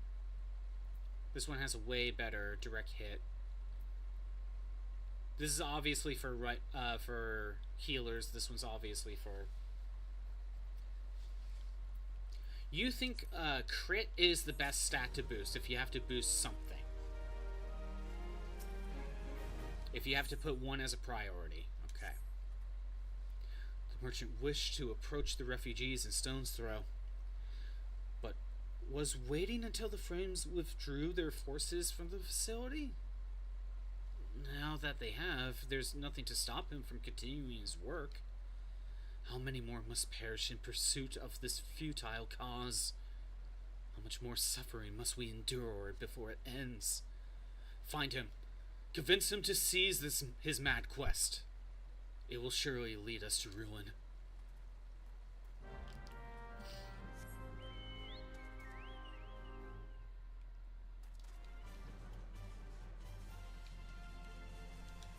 Crit is the best stat.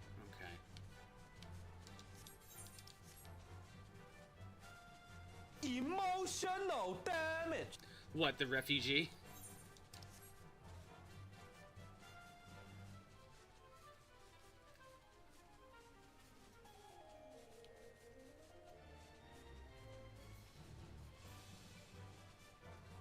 Let's see.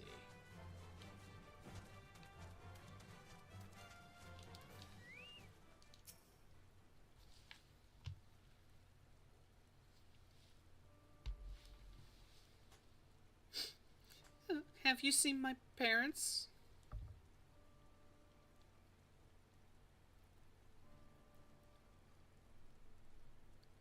They told me to stay here with the others. They said they'd be back soon, but it's been days. They left with the man from Ulda. The man said they were going to change everything. Make it so we could live inside the walls with everyone else. I liked it when he said that. I didn't like it when he talked about making the rich people pay. Everyone looked so angry. I got scared. Say, mister, are you looking for someone? Looking for a merchant.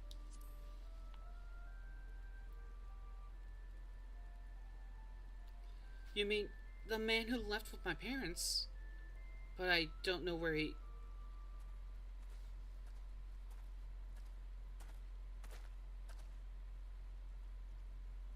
Wait, look, over there. I think that's him. Oh no, which of these gullible fools shall be my next victim? Yeah, just say this out loud. I know it's probably under your breath, but still.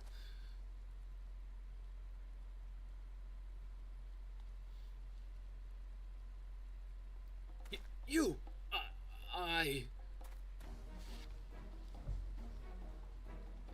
He's getting away! Go get him, mister!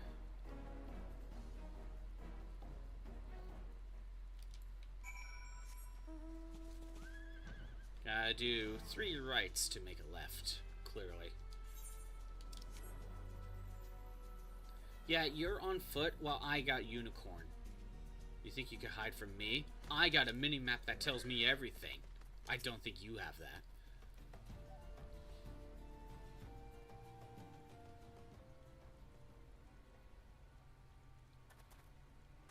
You again! Why are you persuading me? Or pursuing me? Not persuading. That's a weird thing for me to accuse you of. Sedition! Treason! Revolution! That's preposterous!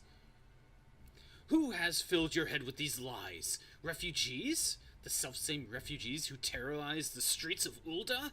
Ha! You have no evidence to prove your accusations. None! Unicorn, what happens when a narwhal makes sweet, sweet love to a horse? Sexy, sexy fish horse. I'm guessing that's from some video that I can't remember. No, I'll not accompany you to the Hall of Flames. You have no right to detain me. For the sake of argument, let us say I did those things you claim. Surely you don't think I give a acorn's arse about politics. It was business. Only business.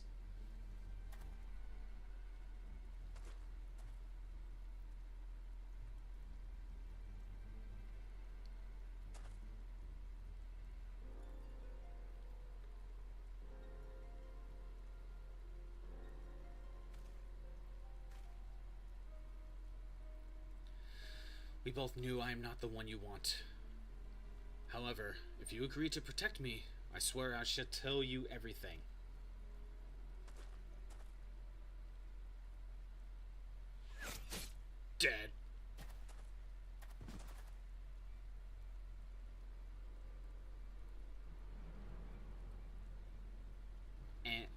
What's with all the commotion? 7 hells! Tell the others to spread out and search the area. The cure may still be close.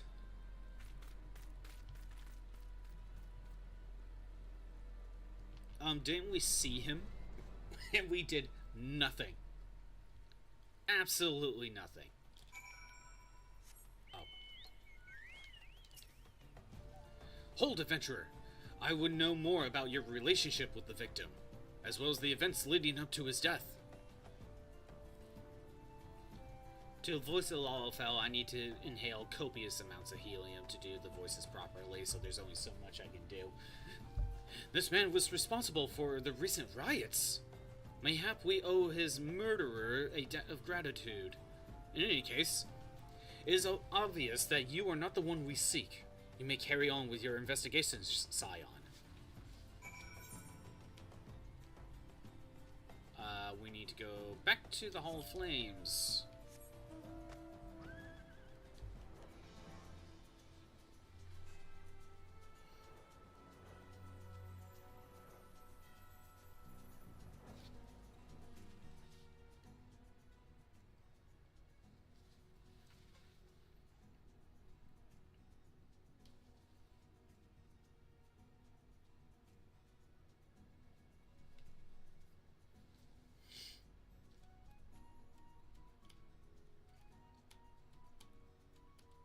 Gotta sit through loading screens. There we go. Too bad we can't ride chocobos over here. I guess that's why they give you the fast travel crystals.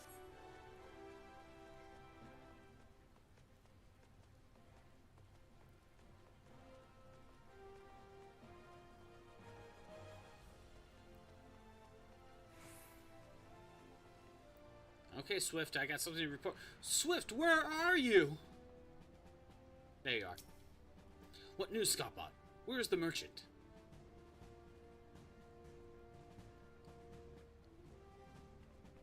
But... Murdered? Damn it all, to the 7th hell. He was not simply murdered. Scottbot, he was silenced. Too many knew his face, and he was ready to divulge his secrets. Do not despair, though. We may be closer to identifying the true orchestrator of these riots than you realize. Not skill speed, not tenacity. Determination, skill speed, that's okay. Direct hit rate, determination. I think I can equip that. Let me look. Dex, vitality, determination... Yeah, I mean, even though I lose strength, all my other stats on the other one isn't really that good in comparison. Yeah, that'll be okay. He's like, damn, give me a minute. The Flame General left word that you were to proceed to the Fragrant Chamber as soon as you returned. He wishes to discuss your recent discoveries, as well as the results of our own investigation. Master Alphanaud has already been informed and should be waiting for you outside. Pray proceed to the Royal Promenade with all haste and speak with Bartholomew.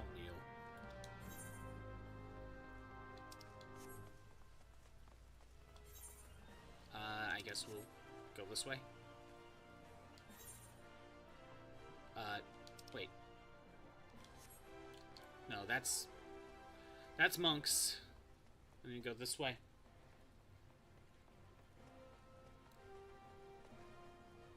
I usually just take the crystal.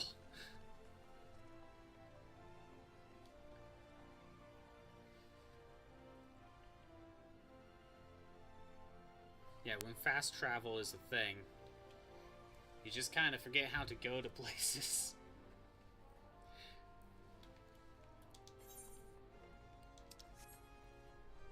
Aren't there some older MMOs where they either don't have fast travel, or fast travel is more of like, it still takes like 20 minutes to do?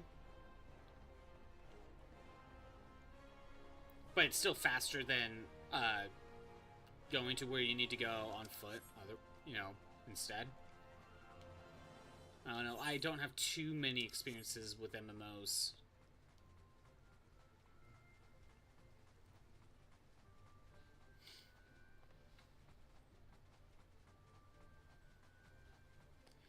Like in WoW, you could ride dragons to other continents, but you actually had to wait to fly there. 14 was your first? Fair. Actually, my first MMO... Okay. My first MMO was RuneScape. But I didn't really play too much of it. But my first one I played for a decent chunk of time was Guild Wars 2. It's free. Used to watch your dad use those as breaks to actual socialize with the family. So, like, you'd be flying to the continent, but it would take like 20 minutes to do so. So you, at that time, you actually just do something else. What's this? Level 50 weapon. Well, I can give that to someone else. Oh, yeah. Makes sense. We've been expecting you, sir. Please proceed inside. Wow, such a quest. Spell speed, nope. Okay, no matter what, you're getting spell speed. Crit rate. Direct hit rate. Yeah, piety. Yeah, let's grab this. You could look around at the land below while you're flying, but you were stuck until you get to your destination. And that's the fastest you could do with fast travel. Swift has kept us apprised of your recent activities. You've made great strides towards quelling the violence. Despite our best efforts to determine what provoked this uprising, the truth continues to elude us. Have you uncovered aught which might shed some light on the mystery?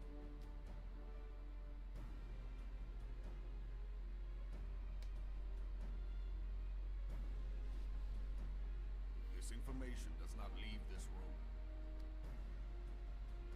The Syndicate's decision to reject the Doman refugees' appeal for asylum had lasting repercussions. A number of those displaced by the calamity claimed it was proof of a policy of discrimination. Together with a group of Alamegan refugees, they organized a series of demonstrations to protest against the Sultanate. Sultanate. Okay, I'll try to remember how to pronounce that. Demonstrations which became heated, but did not descend into violence. Until a certain incident served as a call to arms. A unit of brass blades sent to supervise a demonstration loosed arrows upon unarmed protesters. It was this atrocity which prompted the refugees to take up arms. I need not tell you what followed. We assumed at first that the attack was born of a miscommunication. When emotions run high, they happen. But suspicions were raised regarding the unit's commanding officer, whom I ordered interrogated. Sure enough, our fears were soon confirmed. The dog confessed that a merchant had offered him coin to give the order. A merchant in the employ of Teleji Adeleji. Teleji Adeleji? But he spoke in favor of the Doman's cause, and has ever seemed sympathetic towards the refugees' plight. Why would he do such a thing? Know you of the Cartano Reclamation Bill? Okay, before I continue that, honestly, Alphanon's voice acting there, based on him getting out of the chair like that, I felt like his voice acting could have been more, or I should say less calm, if that makes sense. Like, it wasn't as urgent as as the character probably actually was acting like. I don't know if that makes sense. It is a proposal to annex the Cartano Flats so that refugees may establish permanent settlements. When last I looked, that was disputed territory. Aye. Some might even call it a battlefield.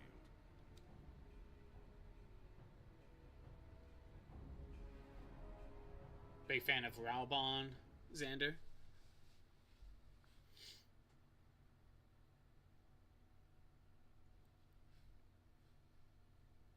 The destruction wrought by Bahamut was greatest at the Cartano Flats. That much is common knowledge. What is less well known is that his rampage laid bare ancient Alagon ruins, of which no record existed. There are certain differences of opinion as to how these ruins should be handled, which is why each nation maintains a military presence in the region to this day. Yet differ though we may, we are still allies. Therefore, in the interest of preserving the Eorzean alliance, we have reached an agreement. Any conflict which may arise during the course of military exercises in the region shall have no bearing on relations between our nations. In full knowledge of this delicate state of affairs, Teleji Adeleji proposed the Cartano Reclamation Bill.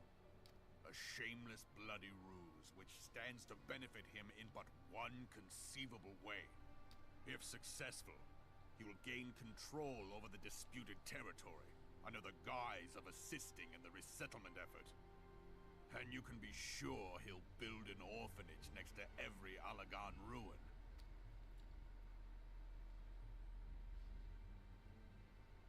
The man would threaten the unity of the Eorzean alliance and risk countless lives for personal gain. He walks a path all his own, independent of any faction and beholden to none of his fellows on the Syndicate. By inciting the less fortunate to violence, he hopes to convince others that the Cartano Reclamation Bill is the only viable solution. His sympathy for the plight of the Domans was not but posturing to gain credibility with the refugees. Of that there can be no doubt. Alright. In that earlier cutscene, he was the first to suggest it, right? Or encourage it? Forgive me, but what could possibly motivate Teleji Adeleji to go to such lengths? What is so special about these ruins that he would risk his position on the Syndicate, and, most likely, charges of treason against the Sultanate? Omega. Pardon?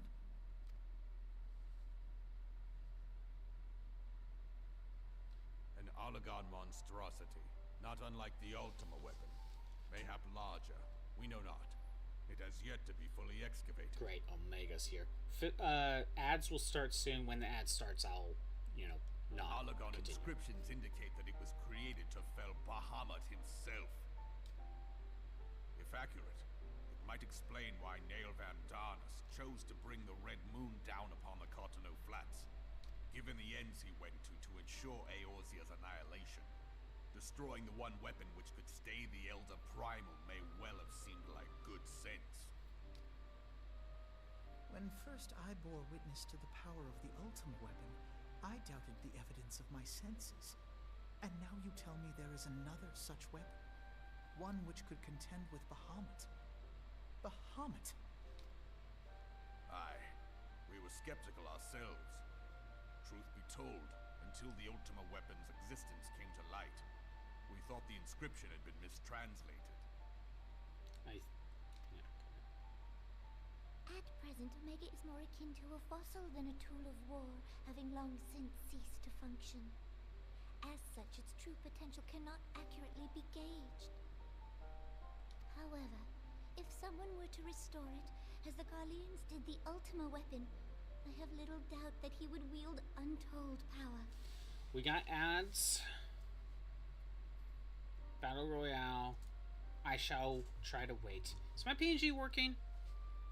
This might be a perfect time for that, actually. To get that fixed. It is frozen. So, while we're waiting for ads, I'm gonna reset things. We got another minute.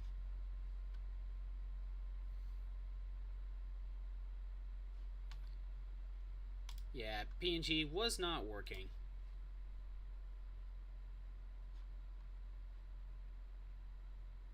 For a second there, I'm like, wait a minute. Did we get a crash or something? Because my playback on the laptop was buffering. But no, it's just the laptop's end. It's fine. We're good. Alright. PNG is working.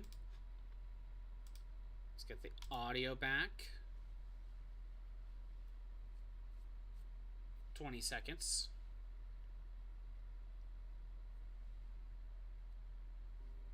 Okay, audio's back. We are good. 10 seconds on ads. 5. And be done. That should be done. Power enough to subjugate Uldar like as not, and the rest of Eorzea besides, which is doubtless why Teleji Adeleji yearns to have it. That he should aspire to world domination. He who has ever walked 2 paces behind Lord Lolorito in matters of commerce. 'Tis in acknowledgement of his own limitations that he seeks this power. Woe betide us all should we allow him to have it.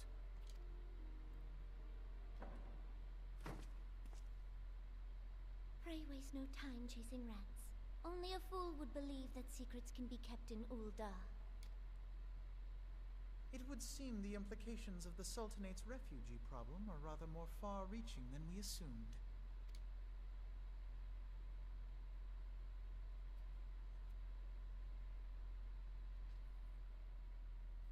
We're almost done with the scene, too.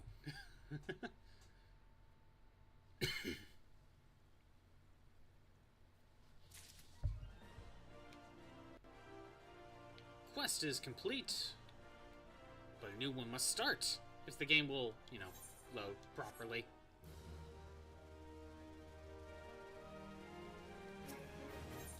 Alright.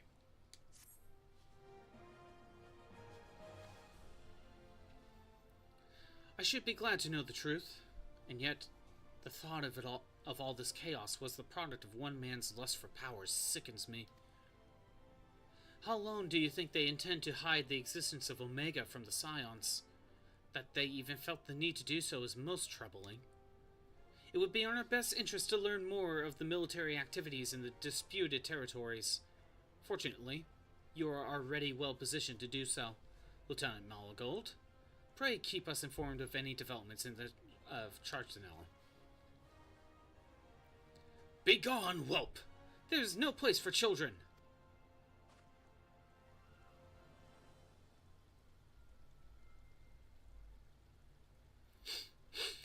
I'm sorry.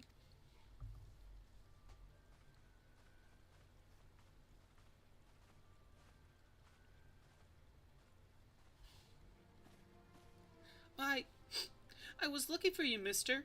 You said you were looking for the man who left with my parents.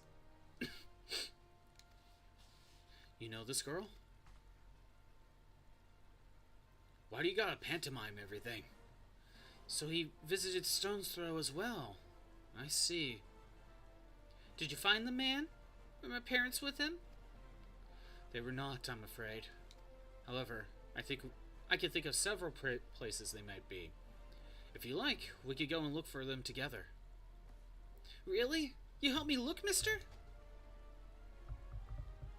Of course. But first, I must needs finish speaking with my friend. He's telling me a secret, you see, so no one else is allowed to listen. Mayhap you can wait for me by that pillar over there. We require but a moment. Okay, mister. I'll be waiting. I'll take her to the quicksand. Mayhap Momodi will know what to do. A legion of Garleans, an aether-starved primal. Even dealing with an Ician would be preferable to this charade. Sometimes I fear Minfilia is too ambitious. We rush hither and yawn in response to the threats as they arise, without concern for the strain it places on our limited resources and ourselves. Mayhaps the time has come for a change. Scottbot, this is Minfilia. I know this is sudden, but I must ask you to return to Revenant's Toll with all due haste. The situation in the Twelveswood has taken a turn for the worse. I will explain it all in detail once you arrive. Is it Good King Moogle the 12th? Good King Moogle Mog the 12th. The Twelveswood? Then the primal threat she spoke of before has been confirmed. Ah, Ramu, duh. I have received no reports of the exile lately. Which leaves the Sylphs? Go, Scottbot. You know as well as I that the appearance of a primal takes precedence over all else. Oh, and when you arrive, do inform the attendant that while I am grateful for her concern, she needn't fear for my safety. I am more than capable of protecting myself.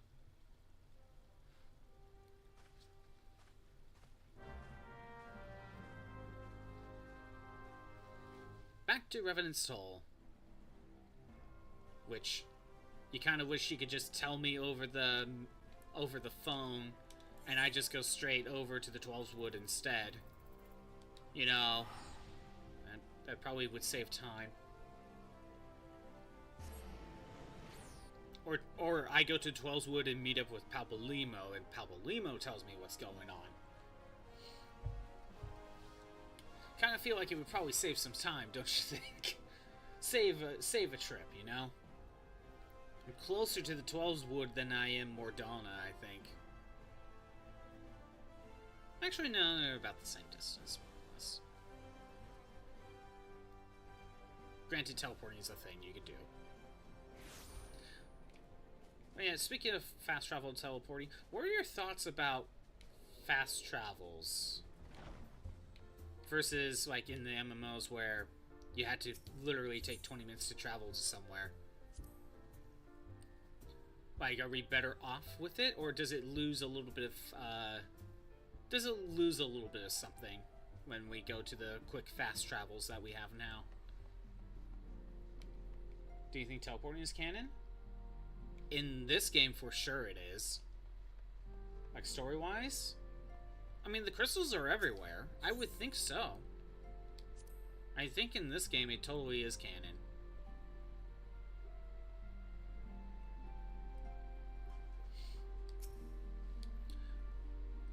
It is a relief to see you healthy and hale, Scappa. The latest news from Ulda was most disturbing.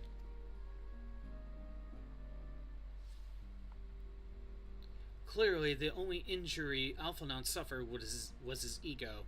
Doubtless it will heal ere long. The other Scions will need to be present for this meeting. If you are ready to begin, I will summon them now. Skill speed, crit, direct. Okay. Dexterity. No, dexterity is different. I'm thinking determination. Dexterity is something else. Rogue arms, viper arms, archer's arms, mechanic's arms. Oh, okay, that's range. Got it. Ranged weapons, basically. I was trying to remember what that stat was. So I'd rather have this one. I think it's this. Yeah, more strength, more vitality, crit, and direct hit. There we go.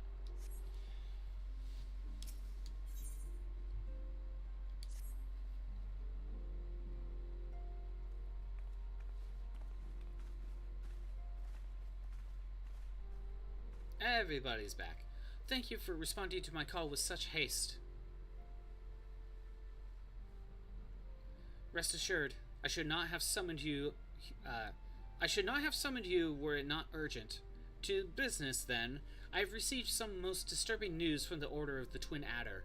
They have reason to believe that the Sylphs may have called forth their revered guardian, the Primal Remu. Actually, now that I'm thinking about it, Shroop, if I'm remembering, like, some specific moments of the story, it kind of feels like no one else really utilizes the crystals for teleporting, like, in story-wise. Like, I think I'm trying to remember moments where you go to meet with someone and they leave ahead of you, right? But then you teleport and you get there first, basically. So if they didn't just teleport, they would have gotten their way before you, right? I actually wonder if anyone else in the world is actually using the crystals for teleporting. That's a thought. I'm sorry. May have. Then it's not certain. The Elder Caesar informs us that the elementals themselves murmur of the Lord of Levin's return to the forest. Teleporting is expensive. That's actually a good point. Teleporting is expensive for most people within the world itself. And also, is it a Warrior of Light thing to be able to use the crystal for teleporting? refugees return to the forest. The Sylphlands, however, display no signs of undone commotion. It is not a War of Light thing. Okay. Forgive me, attendant, but that fact need not contradict the elemental's testimony. Unlike his more bellicose compeers, oh my god, Garuda and so on, Ramuh is reputed to act only in defense of his children. I imagine he would soon make his presence known, if any were foolish enough to directly endanger the Sylphs or their territory. The abruptness of the development concerns me. Were we not keeping a close watch on the Touched Ones? And their movements? If preparations for a summoning ritual were indeed underway, 'twould surely not have escaped your notice. Oh, it didn't. I was pretty sure it was going to happen, just not this soon. So if you teleport, then it's bougie. Kind of. Take a look at how much it costs to teleport next time you do, because it is a long gil. Yeah, the most I kind of see is like 500 to 600 gil. For the average person, when selling just a food item gives you 1 gil, teleporting is pretty expensive. Beg your pardon? You foresaw this eventuality and did not to prevent it? I told you, I told Palpalimo. I suppose I could have reported things to Minfilia earlier, but there honestly wasn't much we could do except wait and see. You know how the Sylphs feel about people poking around in their territory. They already summoned Ramuh right after the calamity, but that was because the Garleans came trampling through the forest. When we get into the other expansions, it goes up to around 1,000 or 1,500. Yeah, I hear it gets pretty expensive. Right now, the most I see is like 500, 600. Something like that. And so long as the Castrum or line stands, the Sylphs cannot be blamed for wishing to have their guardian deity on hand.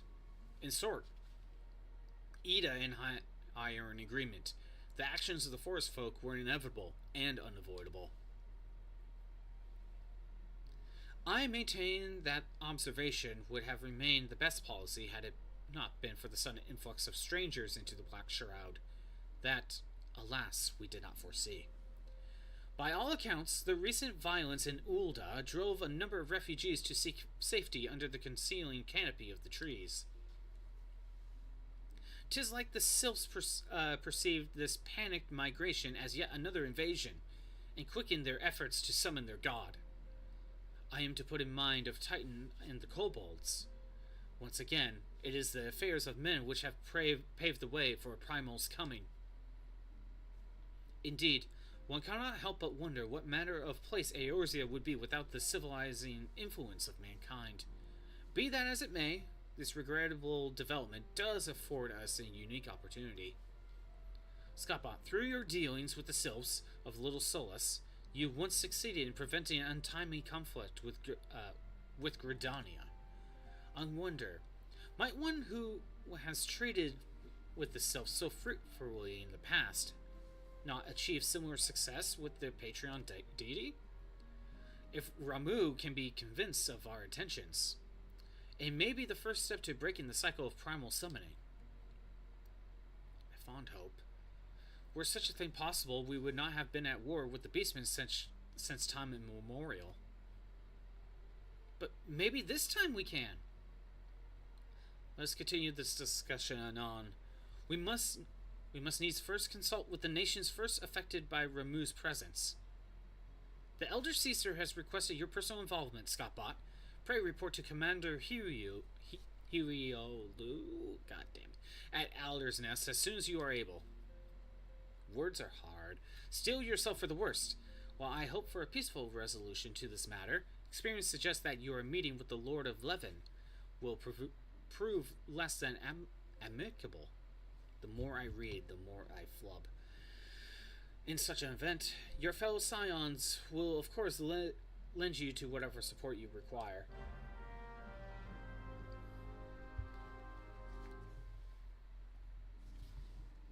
You're a broke boy.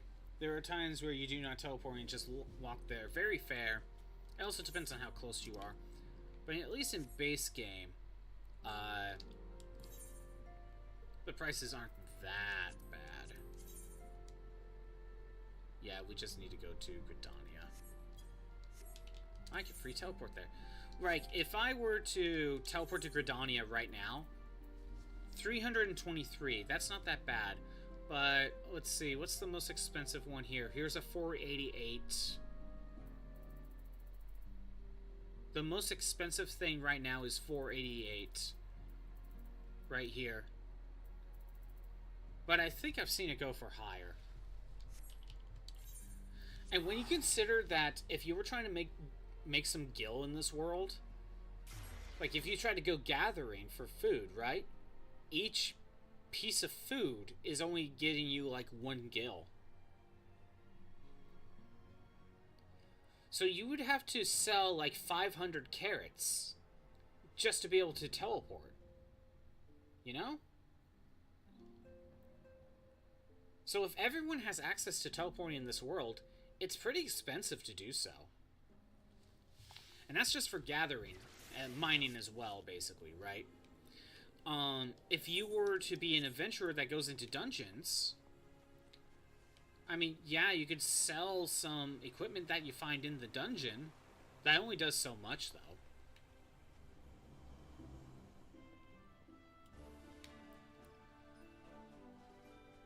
Canonically, the Lalafels increase the prices of teleporting? Oh, really?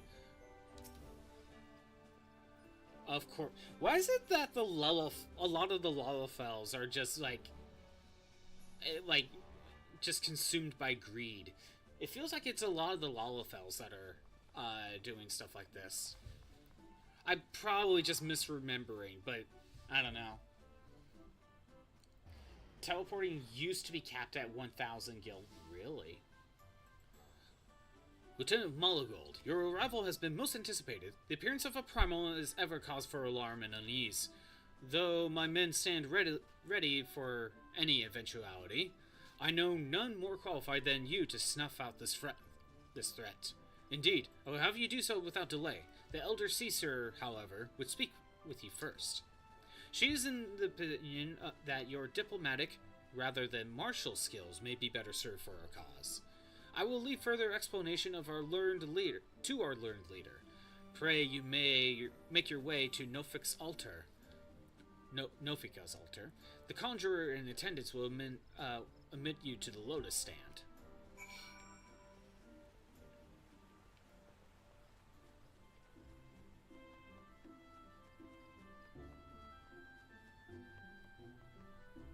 Oh no, I'm not. Oh no, I'm not what? Sometimes I forget what I say. That happens a lot, actually.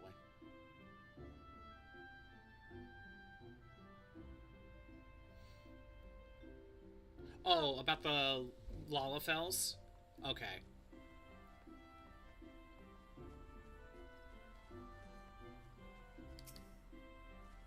The other scions have already arrived, sir. May I show you in? Why Lalafels specifically? If they are common to have this, let's just say trait. More common than some of the other races. They run the markets? Ah, okay. Scions of the Seventh Dawn, on behalf of the people of Gridania, I bid you welcome. Your presence is of great comfort to us all in these days of uncertainty. Basically, the Lalafels run the Merchants Guild. Got it. I summoned you here to share tidings of a most urgent nature. But a short while ago, the great elemental spoke, and his voice was clarion in its intensity. Ramu is returned unto the forest. Scarce had his words ceased to echo in mine ears when we were visited by an emissary from Little Solace.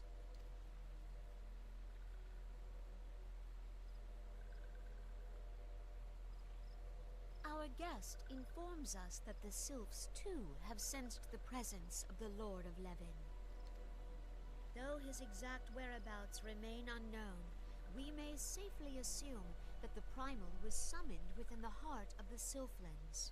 Actually, quick question, kind of off topic, but where does the word Levin come from? I know it clearly means something like thunder, because in Fire Emblem there's the Levin sword. So, where does the word Levin come from? Unlike the other I just now primates kind you of have thought about that. encountered, Lord Ramuh is no raging avatar of destruction. He is revered as much for his wisdom as his strength, serving as both arbiter and guardian to his children. Given that we and the Sylphs found a way to share the Twelveswood, it is my hope that this sagely immortal will be amenable to reason, and that conflict may be avoided. Blessed as you are with the power of the Echo, you are one of the few among us who may commune with a primal without fear of influence. I would ask, therefore, that you represent us in this most delicate of negotiations. The Twelveswood has suffered enough. Upon this, we and the Sylphs, and I would venture Lord Ramuh himself, are in perfect accord. Let us not endanger our shared home by engaging in unnecessary hostilities. Old English, apparently. Okay. Like, medieval English type of thing? Dear friend, I beseech you, safeguard the peace which exists between our peoples.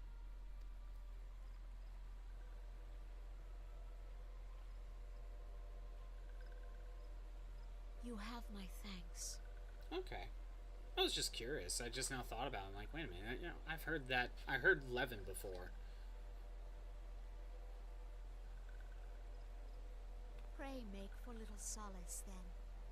A member of the Order of the Twin Adder awaits you there. He will advise you on how to find the Lord of Levin. An ill wind blows through the forest. Yet, it is not only the Twelveswood that flinches at its coming. All the lands of Eorzea shiver in dread anticipation. Have care.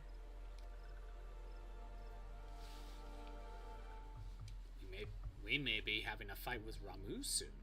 Let's be honest, Ramuh is going to be a fight. Because we fought all the others, we're probably going to be fighting Ramuh.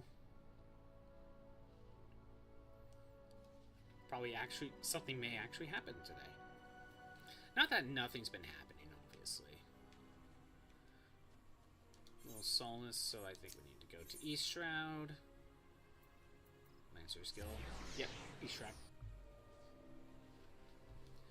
Now, at least the crystal teleports within each city-state are free.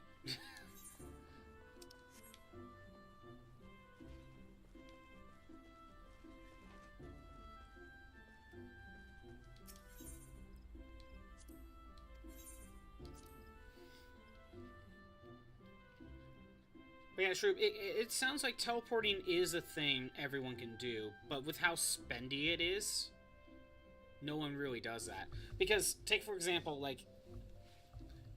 So if I'm in Gridania now. If I wanted to teleport to Limsa, that's 681 gil. If I wanted to go to Ul'dah, that's 523. Right? Whereas I could just go back into Gridania, take an airship for 40 gil. Or you walk there, you know. But I'm pretty sure not everyone can actually do that within World because they're not strong enough to, you know, deal with the strong monsters.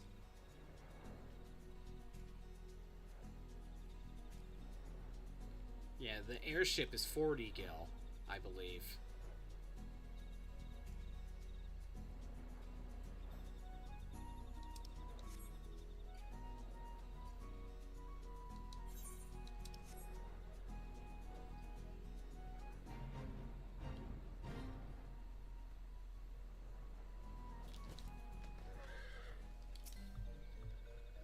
Lieutenant Malagold, I was told to expect you. I understand that you will go... I understand you go to treat with the Primal Ramuh himself. An unevitable task. Unevadable. My god, I can't speak. but one for which I have no doubt you are well suited. I have been told that your fellow scions are conducting an investigation of the area as we speak, that we may ascertain the location where the Lord of Levin might be found. I would ask that you abide here until they return with their findings. What do we got? Okay.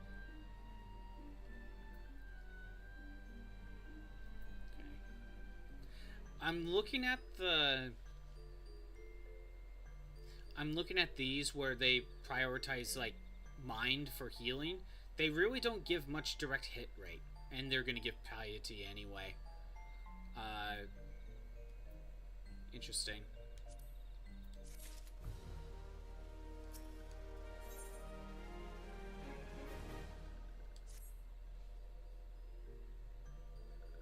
So maybe healers don't really care about direct hit rate as much, since they're not really fighting. I was told that a messenger would be sent as soon as your fellow scions finish their investigation. I do not imagine it will be much longer.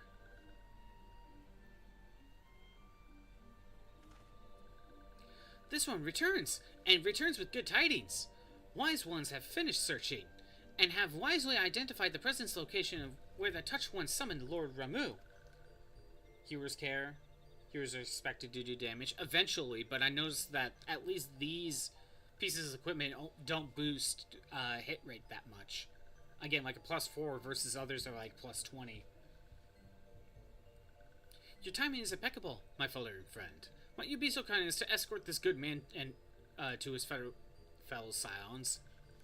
It would be this one's pleasure, walking one. Please, please, come with this one.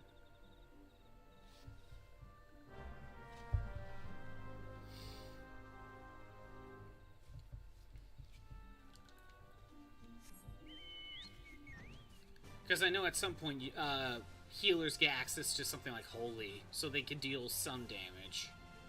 Most of the time they're spending time healing, though.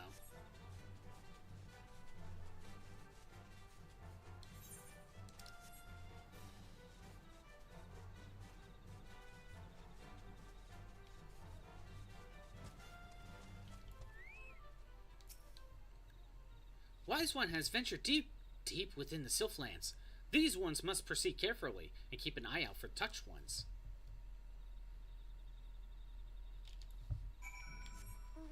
Are there later accessories that are meant for, you know, healers that have a bigger boost for direct hit rate? Because it's possible that at this time, because healers didn't really have many ways to deal damage, they didn't really get that big of a boost until later, when they have more offensive stuff.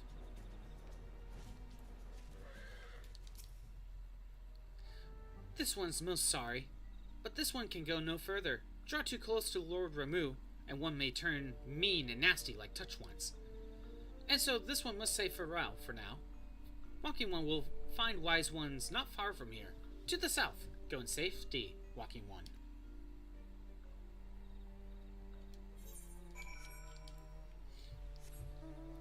Oh, and we got ads. I will just stand here and wait until the ads are done. Yeah, you sent me a picture. I shall look. First of all, Battle Royale. Let me look.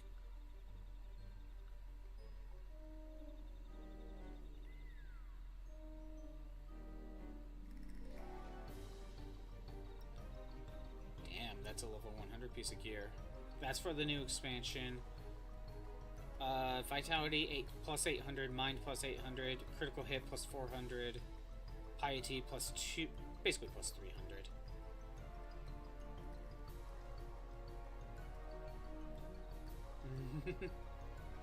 I'll wait. Got 25 seconds on ads.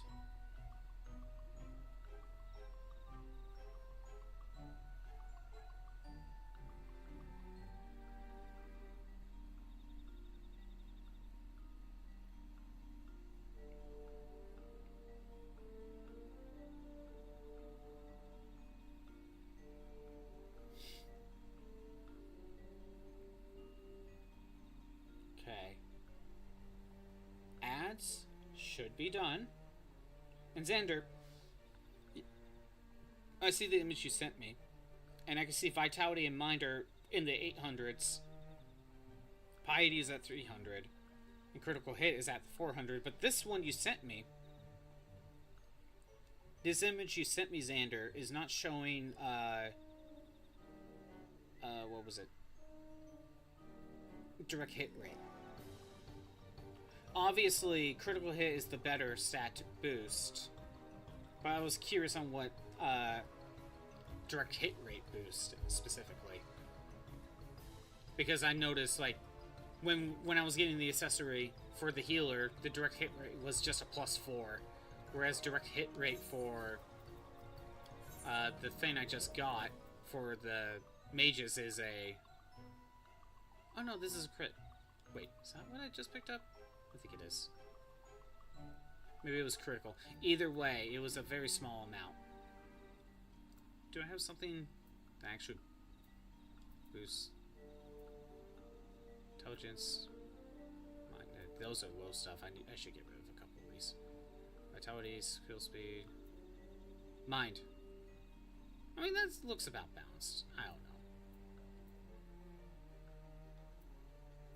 I should get rid of some stuff. They care more about determination. Fair. Heals can't direct hit. Yeah, okay.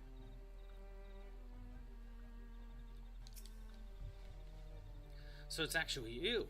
I'm relieved for a moment. I thought we were dealing with another one of those confounded self-tricksters. I swear, with them wreaking havoc with their skin-changing magics, it's a wonder I was able to finish taking my measurements. Yes, it was quite the ordeal. You should have seen the look on Ishtola's face when one impersonating you suddenly showed up. It's quite enough, Papolimo. My apologies. It's not like me to ramble so. At any rate, I was saying, I have finished measuring etheric activity in the area, and am pleased to say I have reached an indisputable conclusion. To wit, that Ramu was called forth in the vicinity of the Sylphs, Aetherite. Come, Scappa, the Lord of Levin awaits.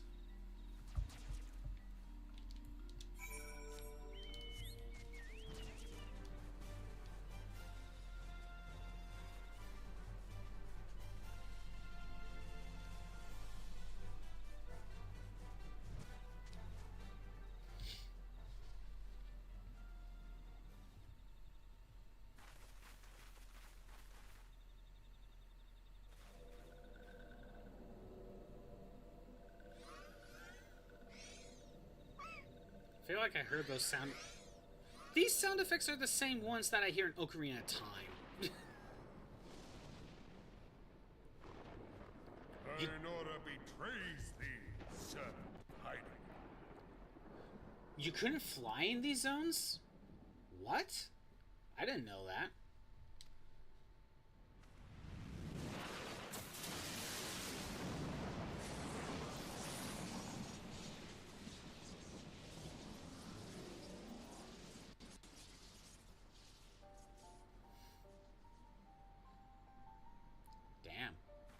When they change that, Xander? Thou art the bringer of light, bane of Ifrit, Titan, Garuda, and Leviathan. I am Ramu, guardian of the children of the forest. Thou tramplest upon sacred soil, bringer of light. By what right doth man intrude in this sanctuary of the Sylphs? 4 years ago, wow. How many years into the game? The Gridanians proffer peace? From the beginning. Their words are born of delusion, thine offer an insult. Thou speakest of harmony, yet carest naught for my children's desires. They did but wish to dwell beneath these boughs in solitude. Yet even that was too much to ask of man. Thus did they turn to me for succor. The sentence I pronounce upon thy kind is just. 2012? Wow. Or 2020. Guardian or Garlean, it Sorry. matters not. The good intent of one excuseth not the misdeeds of the other. Thy conflict have brought naught but anguish and misery unto the forest. All blame doth lie with the darkness that resideth in the breast of man. Whence sprung this calamitous seed? In the beginning no such duality existed. Were light and dark given form when man was born. That's when they added flying. Oh, flying wasn't there from the start. Okay. It would explain much. Not least why strife and sorrow follow ever in thy wake. Thou canst not deny the urgings of thine own nature. Knowing that thy mere presence here portendeth tragedy, wilt thou persist in this pretense of peacemaking?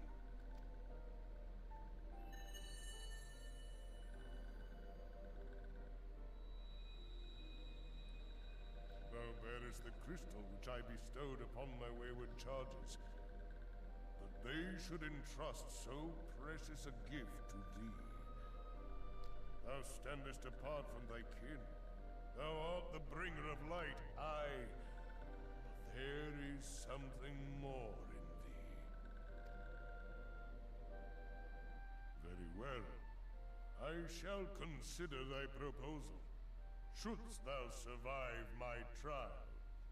If thou wouldst champion the cause of harmony, I must have proof that thou art fit to play the role. Wither mine ire, and prove to me thereby that thou hast strength enough to stay the darkness which threateneth to consume thee. Yet if thou shouldst be found wanting, know that all men shall perish in the storm of my judgment.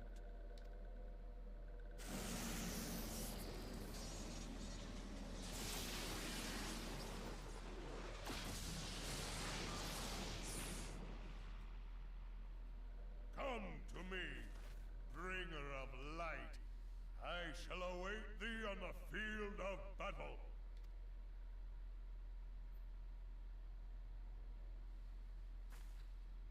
Eorzea, it is rare indeed to find you so far from a tome.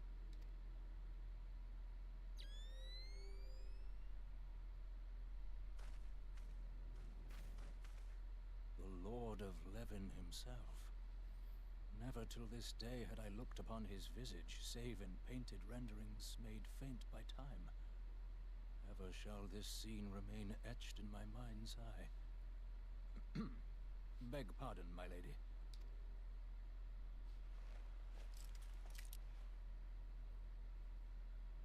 I must beg thine aid on a point of research. If thou art resolved to face Lord Ramuh, I would ask thy leave to observe the event.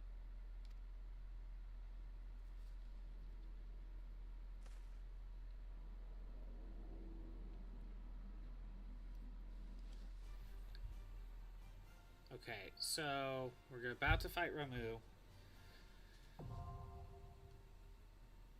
Hard, specifically. Implying that there was an easier one. I think I'll have it... How dare! Leave me alone. Okay. I think I'll have an easier time getting into the fight if I swap to Paladin. For now, we will try as is. Who knows? I think I would have an easier time if I swap to Paladin, though, to get in.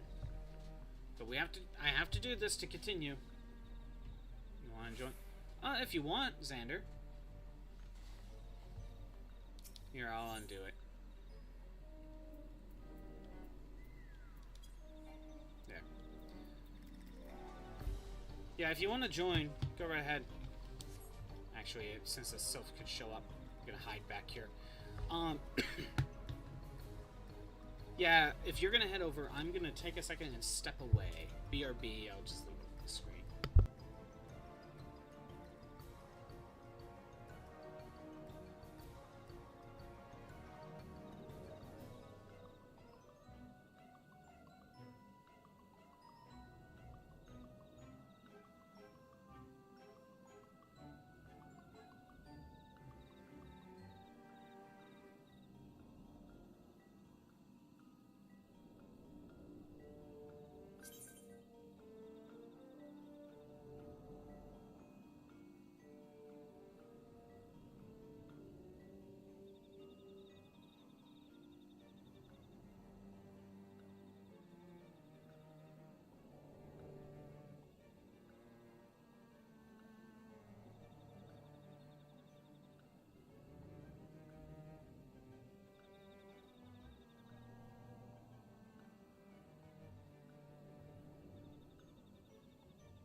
I'm back.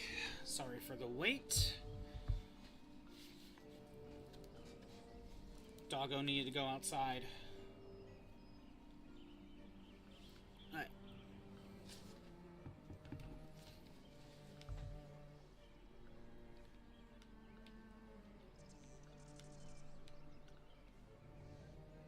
Okay. Where are you at?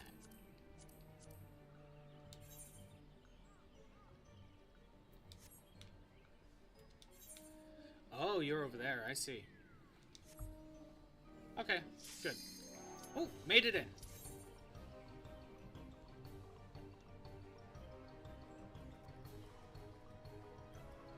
Why does this song sounds like the most Tim Burton song? You know?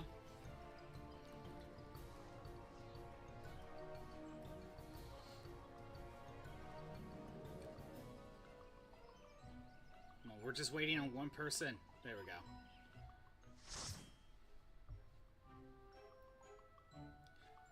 It really does sound like something out of a Tim Burton movie.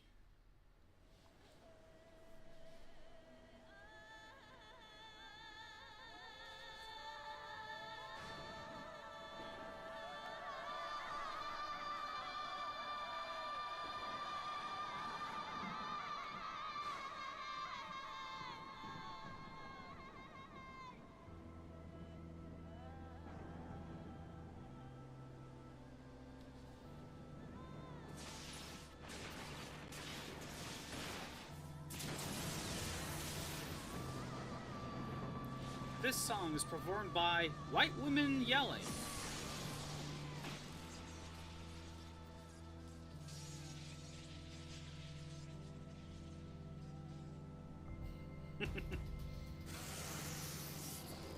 You hear these types of songs often. Metal Gear. Alright.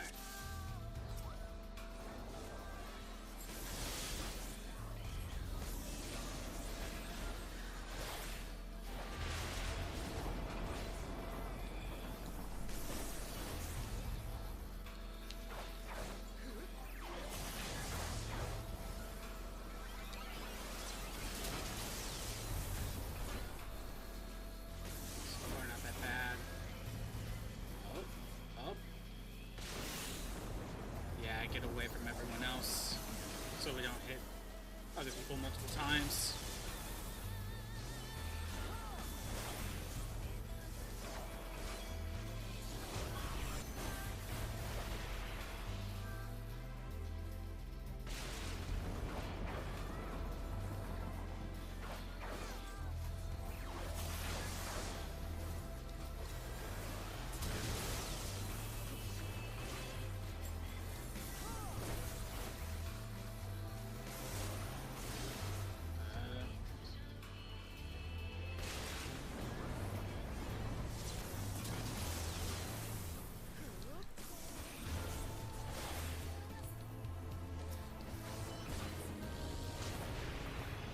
Get rid of these guys.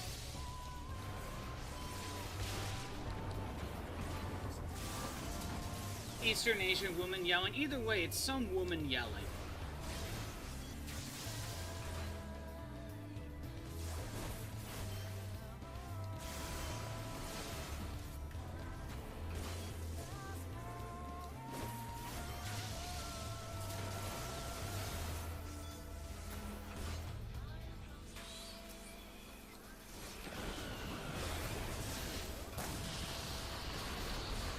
Bolt.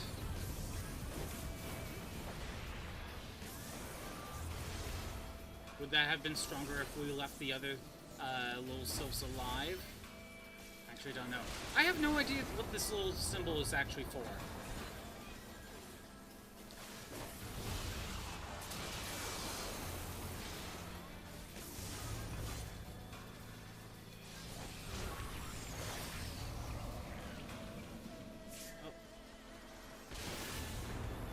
Try to get out of range.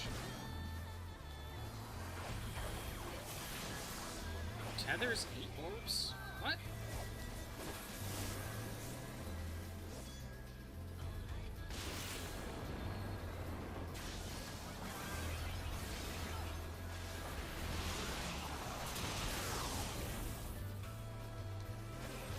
am I being targeted?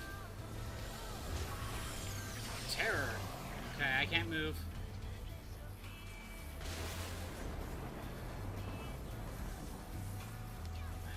I can't get away.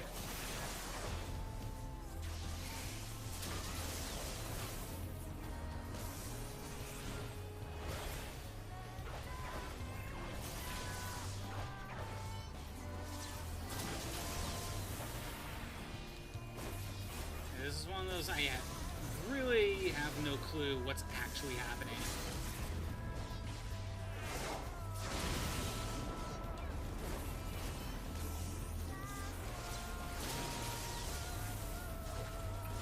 There we go.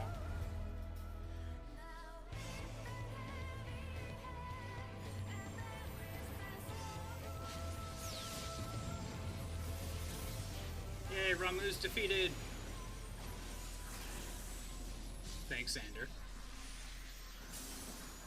for the assistance.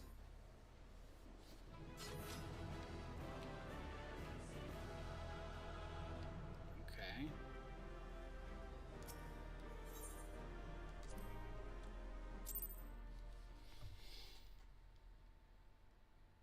And that's done. Continue plot now.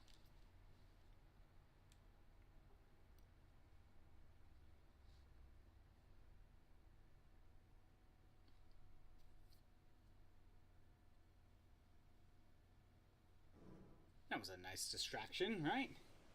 I have taken thy measure, bringer of light.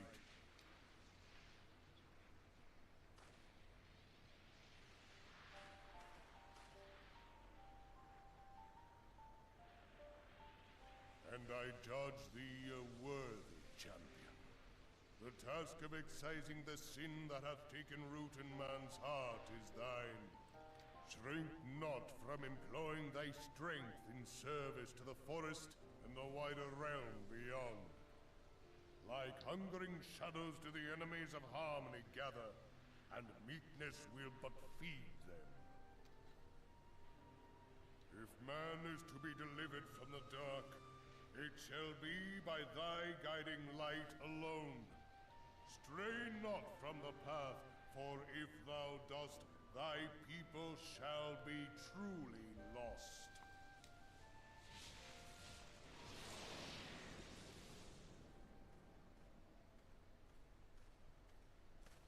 Thou hast slain the Lord of Levin.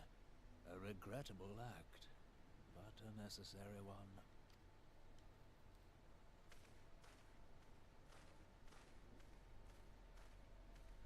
In witnessing thy struggle, a truth hath been revealed unto me. If I mistake not, it may yet prove a chink in the eternal armor of the Assyrians. But let us conclude our present business. I shall expound upon my findings at the Rising Stones anon.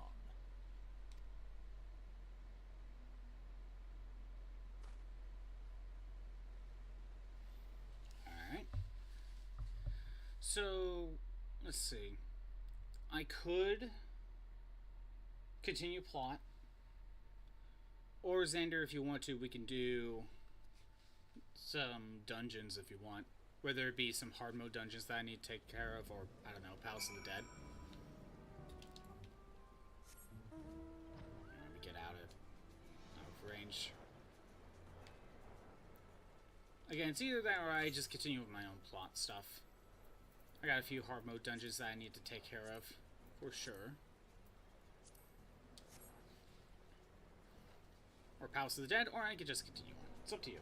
You just got food? Then I will probably assume I should just continue with plot.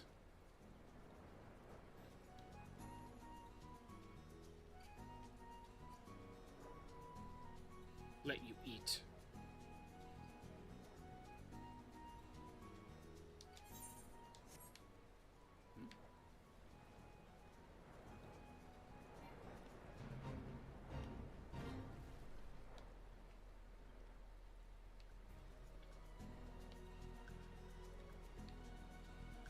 Maybe you have to...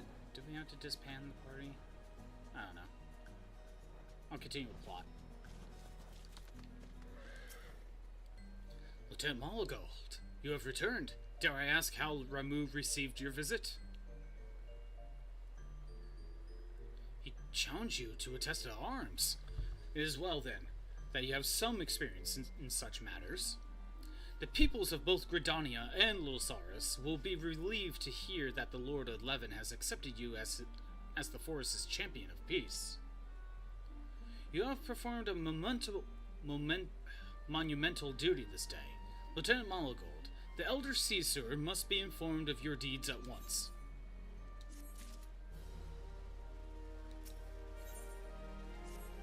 The Elder Caesar will wish to hear your experiences firsthand.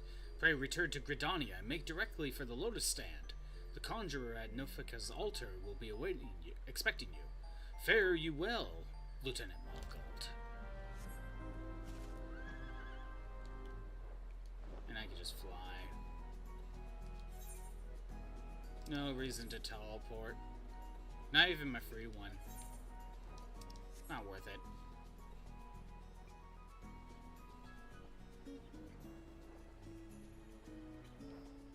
So, last time I asked this question, I was about to fight Leviathan. I asked how far into this post-game Realm Reborn story am I in, and it sounded like I wasn't that far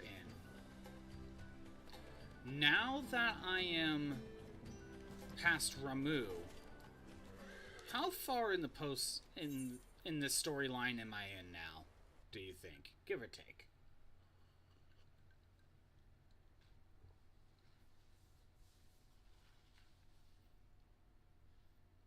About halfway? Okay. Is that counting all the Crystal Tower stuff? You looked earlier? Oh, okay. Because, I think you told me I had to do Crystal Tower. It's technically a part of the plot eventually, so that is done.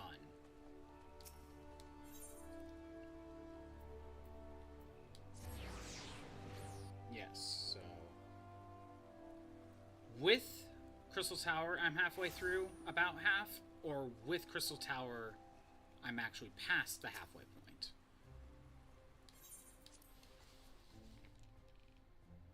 Oh, and ads are starting soon. Of course.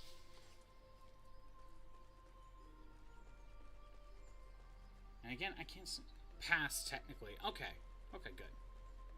Good to know. Kind of wanted a rough idea. I'll start this, ads pop up, then I'll pause. You are returned to us, dear friend, and none the worse for bearing the heavy burden which I did press upon you. Most glad am I of this. I am informed that your efforts to negotiate a peace with Lord Ramu ended in conflict. Pray tell me, what befell? Crystal Tower is needed for Shadowbringers, but not for this post-game story?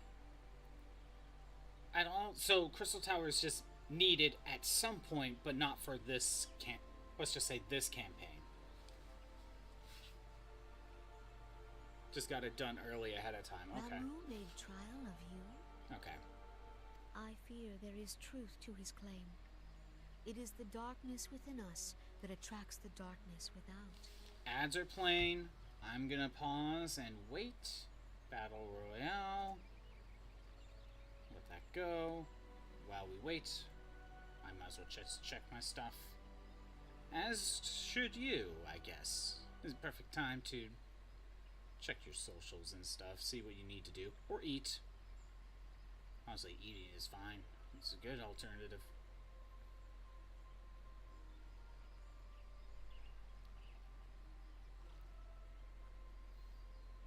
Got about 50 seconds on the ads. Still got a bit to go.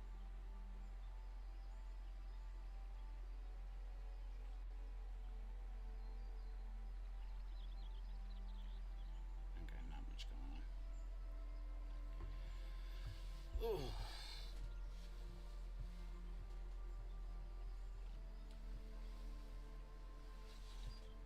Tool. 20 seconds on the ads.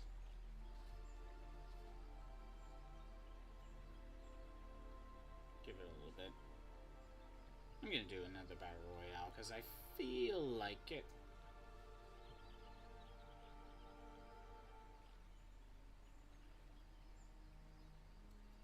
And ads should be done.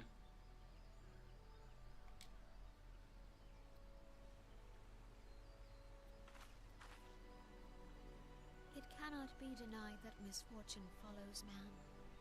For evidence, one need only look to the conflict brewing in Cartanel, or to the rising flood of refugees. Our shared struggle against the Empire should have served to seal our union. Yet the ties which bind the Alliance strain under the weight of gross self-interest. As the scars of the calamity begin to fade, so too does our sense of common purpose. Yet now is scarce the time to forget our shared responsibility. If this new-sprung realm is to survive beyond its infancy, it must needs be nurtured by all. Eorzea must be as one. Yet I fear that dream is still far off.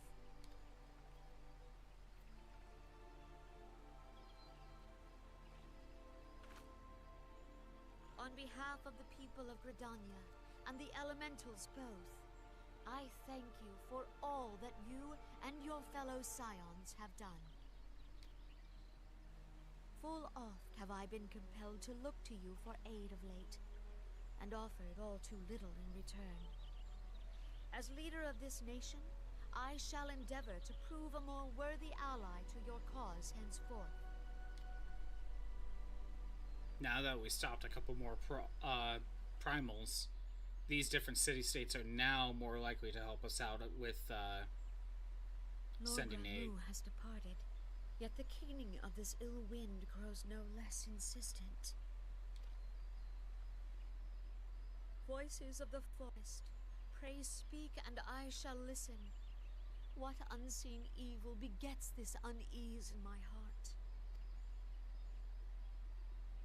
Is it Omega?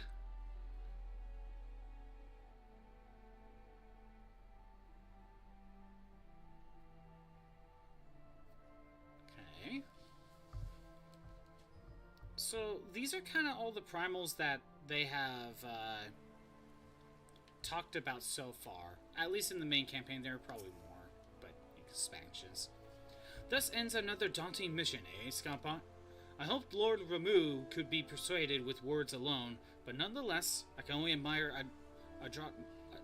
adroitness with which you responded to the primal's sudden challenge. And it seems that Ranger, too, was pleased with the outcome. What say you, Scappa? Shall we gather back to the Rising Stones and ponder at the lessons for the day?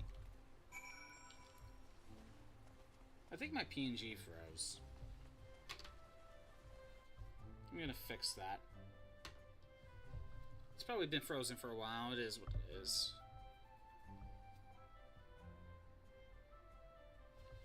I thought I swapped the inputs. That would make a difference. PNG is indeed frozen. I'm gonna close the audio because it usually scuffs as well. Give it time to realize that it's not open, so, you know.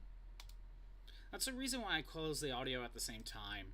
Gives it plenty of time for the computer to realize, oh, it's not running.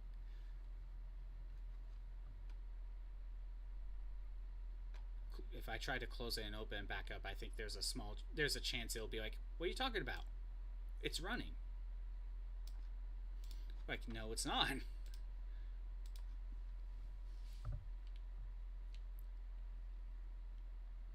You can at least use the little delay. Get over here. Perfect.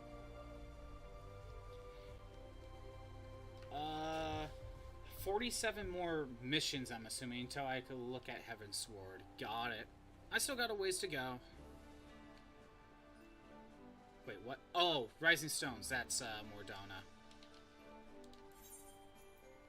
I should have realized that.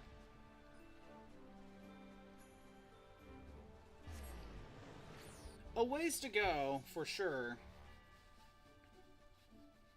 Even if I just did Ply, it would still take a few weeks. This used to be much worse. I heard it was much worse. Can you explain how? When does it become critically acclaimed? During Heavensward, right? Isn't that when it became critically acclaimed?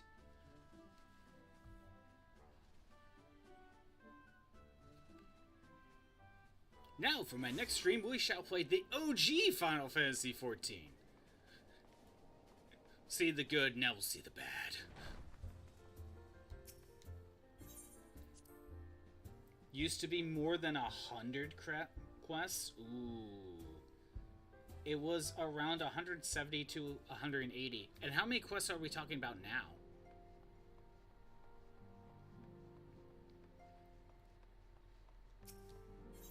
Like, what did they drop it down to? Just 199. So 100 quests. So they cut about 70 to 80 quests out of the thing. They dropped it to 100. So they cut a good 70 to 80. What are these other quests? Just some random missions where it's like, oh, go just talk to this person. Now go talk to this person. Deliver this item to this person. Ugh. Basically what I was complaining about earlier in the main campaign. Welcome back, Scottbot. Word of your momentous encounter with Lord Ramu precedes you. I would fain share news of my own, but Ranger's discoveries must take precedence. Upon witnessing your defeat of the Lord of Leven, our learned companion was struck with a profound insight regarding the nature of the Ascion's immortality. Let's assemble and discuss his observations together. Spoiler? Okay. Oh yeah, when it becomes critically acclaimed. Gotta play the game to find when it's critically acclaimed. I see. If everyone is ready, let us begin. Eorzea, the floor is yours.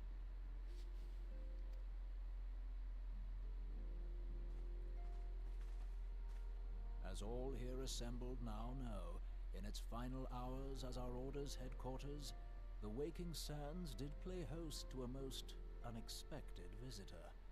I speak of the Ascian clad in white, Elidibus. Unwelcome though his presence was, his words that day did serve to confirm a truth long suspected, that the Ascians are eternal beings, to whom physical destruction is as a temporary inconvenience. In the intervening time, Eorzea and I have striven to discover a means by which the Ascians might more permanently be slain. And 'tis my belief that we have found the thread that will allow us to unravel the twisted skein of their existence. In the moments prior to Leviathan's most recent manifestation, the Sahagin elder who summoned him was observed to undergo some manner of ascension. The etheric readings taken by Y'shtola at the time of this transfiguration have proven most enlightening. The disruption to the flow of ether was sudden and dramatic. So tangible was the agitation, I scarce had need of my goggles. The significance of Y'shtola's readings might better be understood in the context of mine own, taken at the instant of the Lord of Levin's demise. Unlike the Primal, the Sahagin was not subject to etheric dissipation. Before discussing our new discoveries, it may benefit us all to recall what we know of etheric behavior.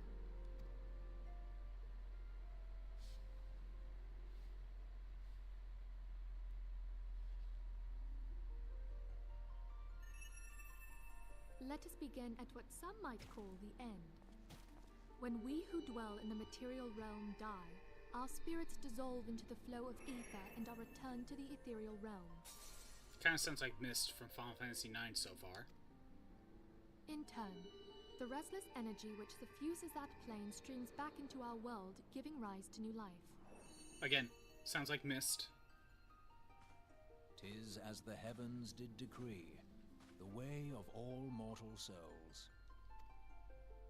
Twixt this world and the next do the ethereal currents swirl, bearing the very essence of life. Thus doth the cycle of birth, death, and rebirth continue unabated.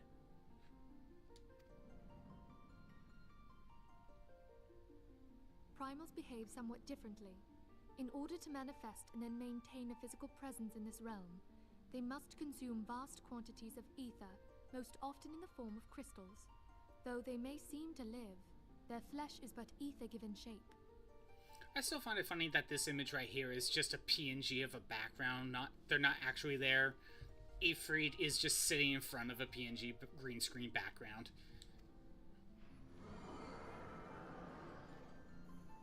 Thus, a defeated primal leaves behind no broken corpse. Rather, the essence of its form seeps back into the land whence it came, and the energy of its shattered spirit is called back to the ethereal realm. And there it waiteth, till next the prayers of the faithful do draw it forth from the sea of ether, to take their offering of crystals and make for itself a new body. Just for reference, going from Heaven's Sword to Stormblood, the Which quest brings us between on to the expansions are third 20... The 44? so-called immortals. They exist in a manner all their own. Quite. Even as the Sahagin Elder fell to the Admiral's musket shot, I witnessed the release of an ethereal cloud, which immediately took possession of a nearby minion. A soul that dissipateth not upon the death of the flesh. The secret of life everlasting, and in the claws of a Sahagin no less. But I wonder, what would happen to one of these obstinate spirits, should there be no suitable host for it to claim? If mortal death entails a return to the ethereal realm, it seems doubtful that the soul of an immortal would venture there. Nay, it merely withdraweth a distance, unto the shore of the ethereal sea, perchance, but no further. Yes, it exists in neither this realm nor the next, abiding instead in the space that lies between them. The Void? The Ascians took control of Thancred by means of a crystal of darkness, an artifact which, if our theories are correct, serves as a gateway to the place I have just described. I was hoping people had forgotten about that. I am sorry, my friend.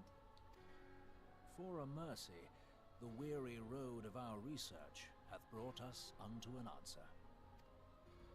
The Sahagin ascended to an immortal state, but he did not possess a crystal of darkness through which to flee this realm. Thus was he consumed by Leviathan.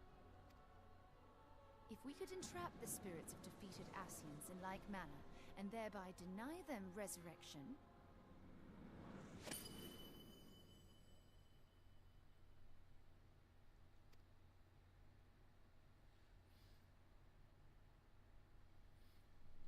Card game? I don't know how. Therein lieth the path to victory. Thou art most perceptive, my lady. Only when we have trapped the bodiless soul within an ethereal prison can we hope to defeat its unnatural constancy. Thus might even an eternal paragon be consigned to oblivion. So we need to trap the soul in a jar, is what you're saying. These feats are, of course, far easier said than done. At present, we lack a viable means to entrap and extinguish an Ascian soul. Yet, I believe it to be possible. The pieces of the puzzle lie before us. We have but to put them together.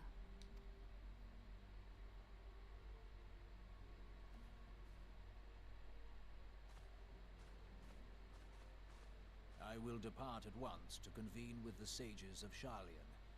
Together shall we divine the steps by which our goals may be achieved. I have the utmost faith in you, Archon.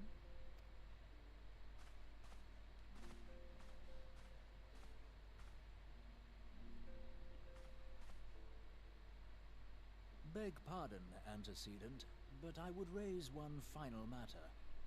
Even now, a Sharlayan survey party seeketh to ascertain the fate of the students of Baldessian. Their findings shall soon be known to us. Though you harbor feelings of dread, I bid you surrender not to sorrow, but abide instead in hopeful prayer. I shall, Archon. Thank you. That is a good point, Hot Corn Dog. We need to learn the evil containment wave. And then get a rice cooker to seal them in. That would be perfect. That will work perfectly fine.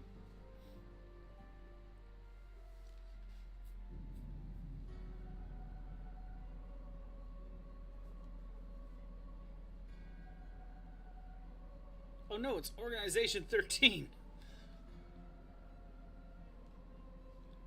The Lord of Levin is returned to the ether, as was Leviathan before him. Ramuh's acquiescence was most intriguing. Inferno, Vortex, Crag, Whirl, and Levin all have now been humbled by a bringer of light. The limitless potential of man. Heidelin's servants grow mightier by the day. Yet he prospers at a great cost to his mistress, whose strength is all too finite. 7 times have the masses survived the rejoining, but their souls are grown weak of wane. Yet even as it innervates, the ardor empowers our master. All that remains is to nurture the strength of the gifted, to forge the final key. And that is the task to which we bend our every effort. This is just Organization 13. Divine seeds were ever wont to quicken in Eorzea's fertile soil. We need only lead man to the field, and their eager hand shall a new deity arise. That which was shattered shall be made anew, and the one true God shall come again.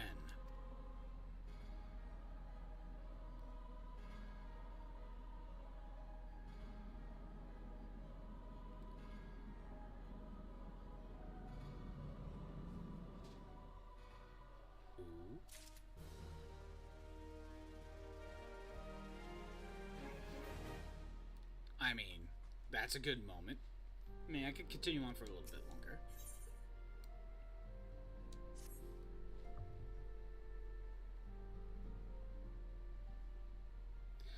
Now the matter of Ramuh has, for the present, been put to rest. There is something I would like to show you, Scottbot. It is a letter of thanks, signed by the leaders of the Eorzean Alliance, acknowledging the Scion's tireless service to the realm. It mentions in particular the names of all the defeated primals: Ifrit, Titan, Garuda, Good King Mughal the 12th, Leviathan, and now Ramuh. Needless to say, there was only one among our number to have faced them all. And though these words of gratitude were addressed to our order as a whole, I feel like they were meant for you above all others. I too must offer my heartfelt thanks for all that you have done. In the course of your duties, you have never once failed to answer my call to arms. You are a true hero, Scottbot, and Eorzea is that much the safer for your presence. Pray do not misunderstand me. I said safer, not safe. I know only too well that we can ill afford to lower our guard. The Ashions may be relied upon to sow the chaos into this realm until such time as they are forced to stop. Why, even without their encouragement, you may be assured that man would foment strife on his own. And that is to say nothing of the beast tribes, unless we learn to live in harmony. The primals, too, will return to plague us again and again and again. And yet, despite all this, your deeds serve to inspire the people, to give them hope for a better tomorrow, and there is no greater gift. That we have the courage to strive for what might otherwise seem an impossible peace, we owe in no part to the dangers you have faced on our behalf, and the people you have won over to our cause in doing. Our list of enemies has ever been long, but think of the allies with whom we are now blessed. They took you to Wisdom Tooth. Oh no! How you feeling? Of the sylphs of Low Solace, who wish not the conflict.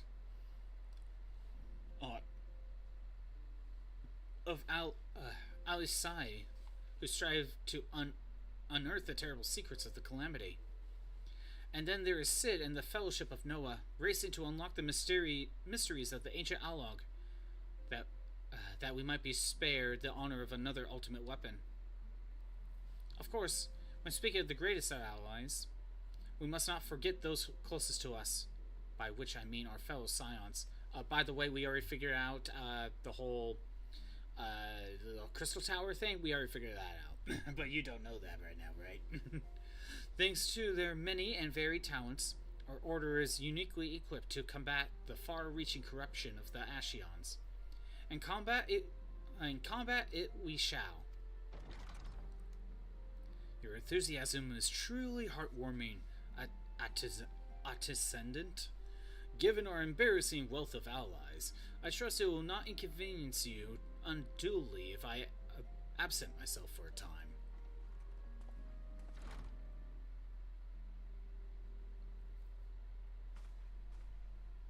Afanad, I take it the troubles in Ul'dah no longer require your attention? There are yet some rumblings of discontent, but the air of simmering violence is largely dissipated. 'Tis to report such that I stand before you now. That, and to speak with you concerning the new organization we discussed. I have a message for you from If you recall the refugee girl, the one whose parents were missing, they were found unarmed. She wished me to pass on her thanks to you. Why, Afanad, am I to understand that you made the effort to remember the poor girl's name? I look forward to reading all about her in your report. I do hope you left nothing out.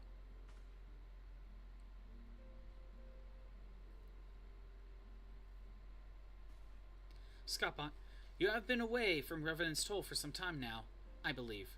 Might I suggest that you put the affairs of the realm to one side for the moment and take this opportunity to reallocate yourself with the town?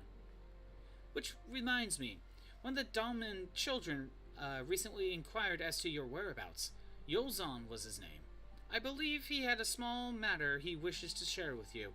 Why not oblige him with a visit? Seems kind of minor, but okay. We gotta have our in-between before big moments.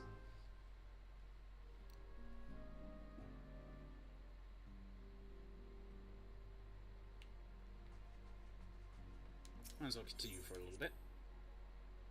Not much longer. I'll continue for a little bit. I am making progress in plot, that's for sure.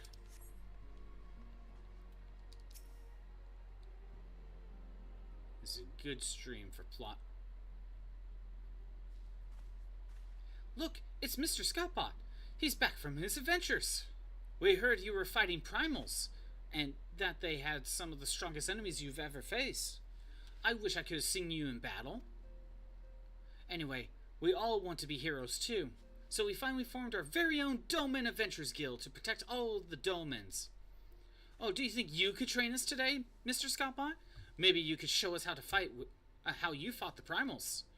What's with all this commotion, then? Mr. Boulder and Mr. Coltant. Continent. Did you know that Mr. Scoutbot is back? So it would seem. Welcome home, Scoutbot. My companion and I recently became full members of the Scions, and I believe proper introductions have yet to be made. I am known as Hoary Boulder, and this bookish fellow is Coltonant. Though we remain largely unproven as adventurers, we have taken upon ourselves to instruct the Dolmen younglings in the arts of combat. Ugh, I told you, Mr. Boulder, we are not younglings anymore, we are adventurers! And we were just asking Mr. Scappa if he could give us some special training. I think we're ready to hunt monsters alongside him, don't you? This is not the area for, like, early training. We need to, like, teleport to somewhere else where it's weaker so you can handle. Yeah, this is not a good spot. You're not ready for level 45 stuff. Well, you've certainly been diligent with your drills. But I'm afraid the fiends of Mordana are still ever so slightly too dangerous for you. I have a counter-proposal. What if I were to cross swords with Scotbot? A demonstration of skill at arms, if you will. Hoary, if I didn't know you better, and I do, I say you were merely seeking to test yourself against the legend. Well, mayhaps I am. But what matters the motive when the children stand to learn so much from the lesson? What do you say, Scotbot? Would you consent to spar with me? Bring them to where you've been recently? Yeah, like level 100 stuff. Hurrah! We're to have a tournament. Come on, everyone. We must prepare our gear for the outing.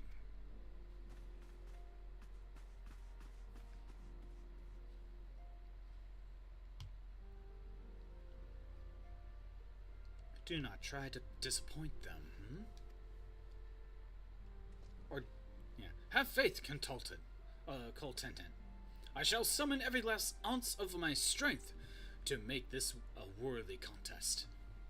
To the fields of the east of town should prove suitable for our purpose. I very much looked forward to our bout. They'll be fine. Nothing wrong is gonna happen. Nothing will happen. It will be perfectly fine. There's nothing gonna happen, and I'm pretty sure, you know, there's a dungeon nearby this area as well that I've never gotten to unlock just yet. Nothing will happen. Everything will be fine.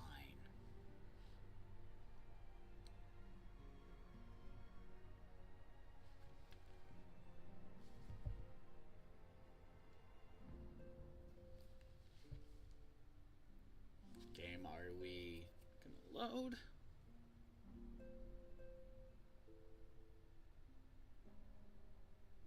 Game.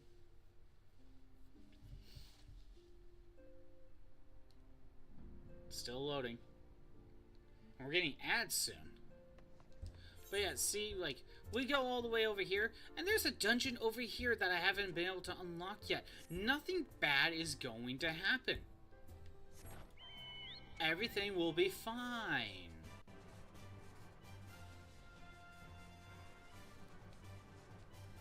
Again, nothing wrong will happen. Again, if ads pop up, I shall wait. 'Twas good of you to agree to this, Scappa. I trust you are ready to begin.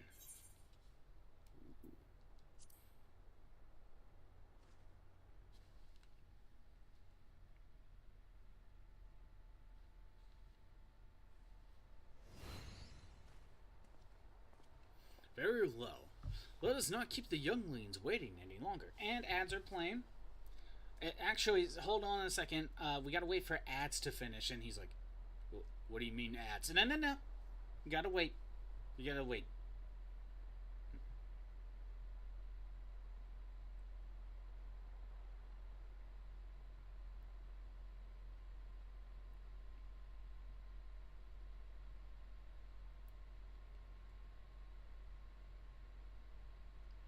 It's like, you gotta wait. You gotta wait 45 seconds. It's like, why? Ads. What are these ads you speak of? Like, don't worry about it.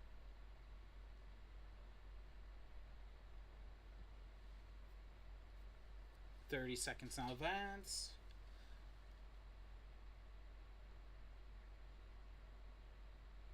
And we got 20.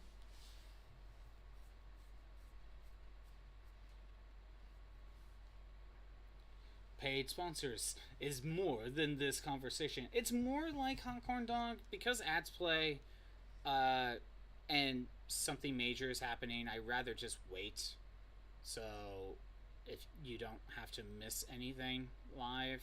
That's kind of what I'm trying to do a little bit more. Hot Corn Dog. I need to kind of keep it in mind more often. Anyway.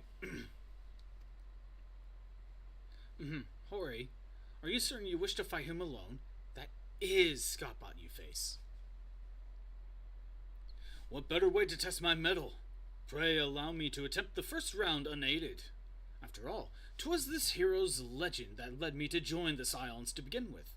Without Scottbot to inspire my efforts, I would not be half the warrior I am today. Your point is well made, but remember, this is for the children's sake as well as your own. Should it appear the contest will end too swiftly, I shall add my spells to your blade work. Hello, you haven't begun yet, have you? Oh, it's Ida. And Thancred. What, Ida? What? Who are all these people? When I heard about your sparring match, I told everyone I could find. I thought you could use a crowd to cheer you on. Yes, and there's still more to come. When I mentioned Scottbot's name, the reaction was quite enthusiastic. Why, my own popularity seems to be sickly shade in comparison. Sickly shade in comparison. You best claim victory, Bringer of Light. Your burgeoning reputation is at stake. Well, our teacher won't be beaten so easily. He's a master swordsman. You can win, Mr. Boulder. We shall soon see. On your guard.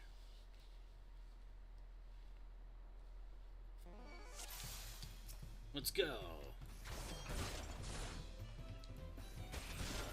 Oh yeah, he doesn't stand a chance. Even though I'm level synced back down to 50. Such power. The tails barely do touch justice. Mr. Boulder won't lose, will he? It's not over yet. It can't be. I, the children, have the right of it. 'Tis time I join the fray. On your feet, Hori.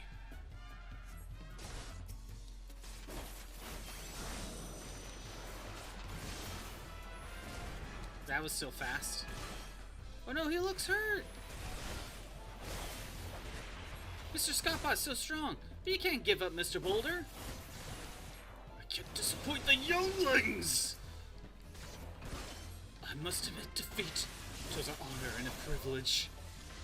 Never have I faced such strength, but the lesson must continue. 'Tis your example I follow. Surrender not the implacable foe. And we're done.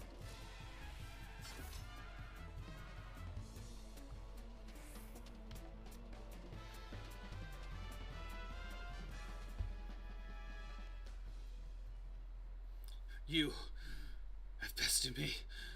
I yield.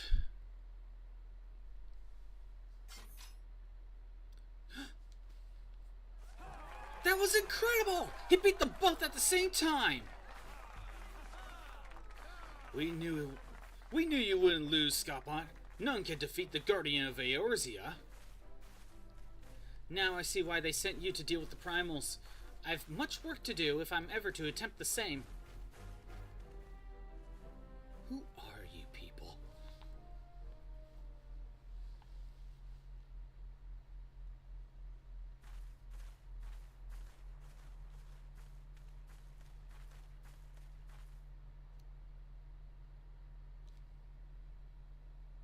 Impressive as always, Scottbot. 'Tis ever a pleasure to witness this spectacle of your mortal prowess. And judging by the smiles on these many faces, they too appreciate the hard-won strength that keeps the perils of the realm at bay. Hydrate, I shall do so. Drink, you fool. Guardians of Eorzea. Yeah, that is the most fitting title. And Crimson at the 160th stream streak. Gotta flex, indeed. Do you recall when we first met? 'Twas the memorial service for the Battle of Cartanal. At the time, I was yet attempting to understand this land of Eorzea. I sought to grasp the reason why Grandfather willingly sacrificed himself to protect it. I shall speak plainly. My initial impressions were less than favorable. Dire problems abound, and yet the effort I saw expended towards their solution was haphazard and half-hearted. I thought Eorzeans a foolish and childish people. Considering the shambles their home was in, I would not have been surprised if some had chosen to swear allegiance to Gaius and the order he proposed to enforce.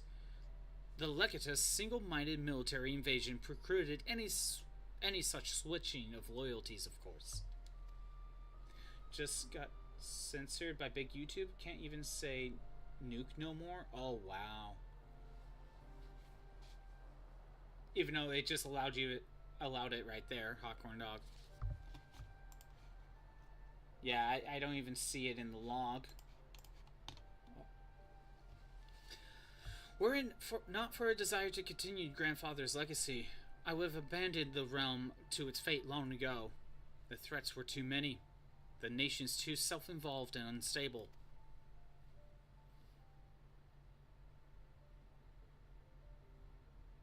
"'Twas you who convinced me the salvation of Eorzea was possible.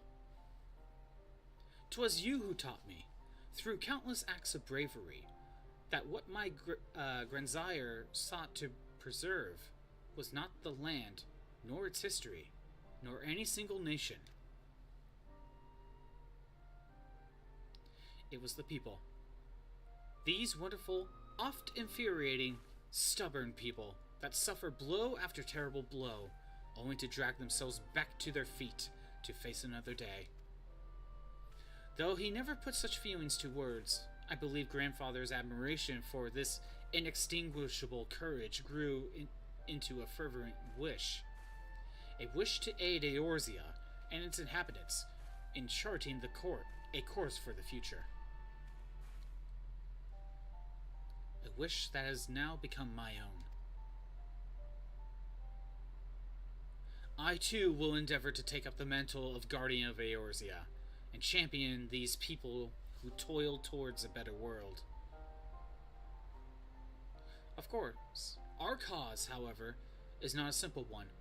The troubles that plague us are of a scale that cannot be solved by the scions of the Seventh Dawn alone. No, what we needed to tackle the root of the primal threat, and effectively counter the schemes of the Ashions, is a new, expanded organization that operates beyond the limitations of the nations and borders. If you would aid me in building such an organization, then pray let us continue this discussion back within the walls of the Rising Stones.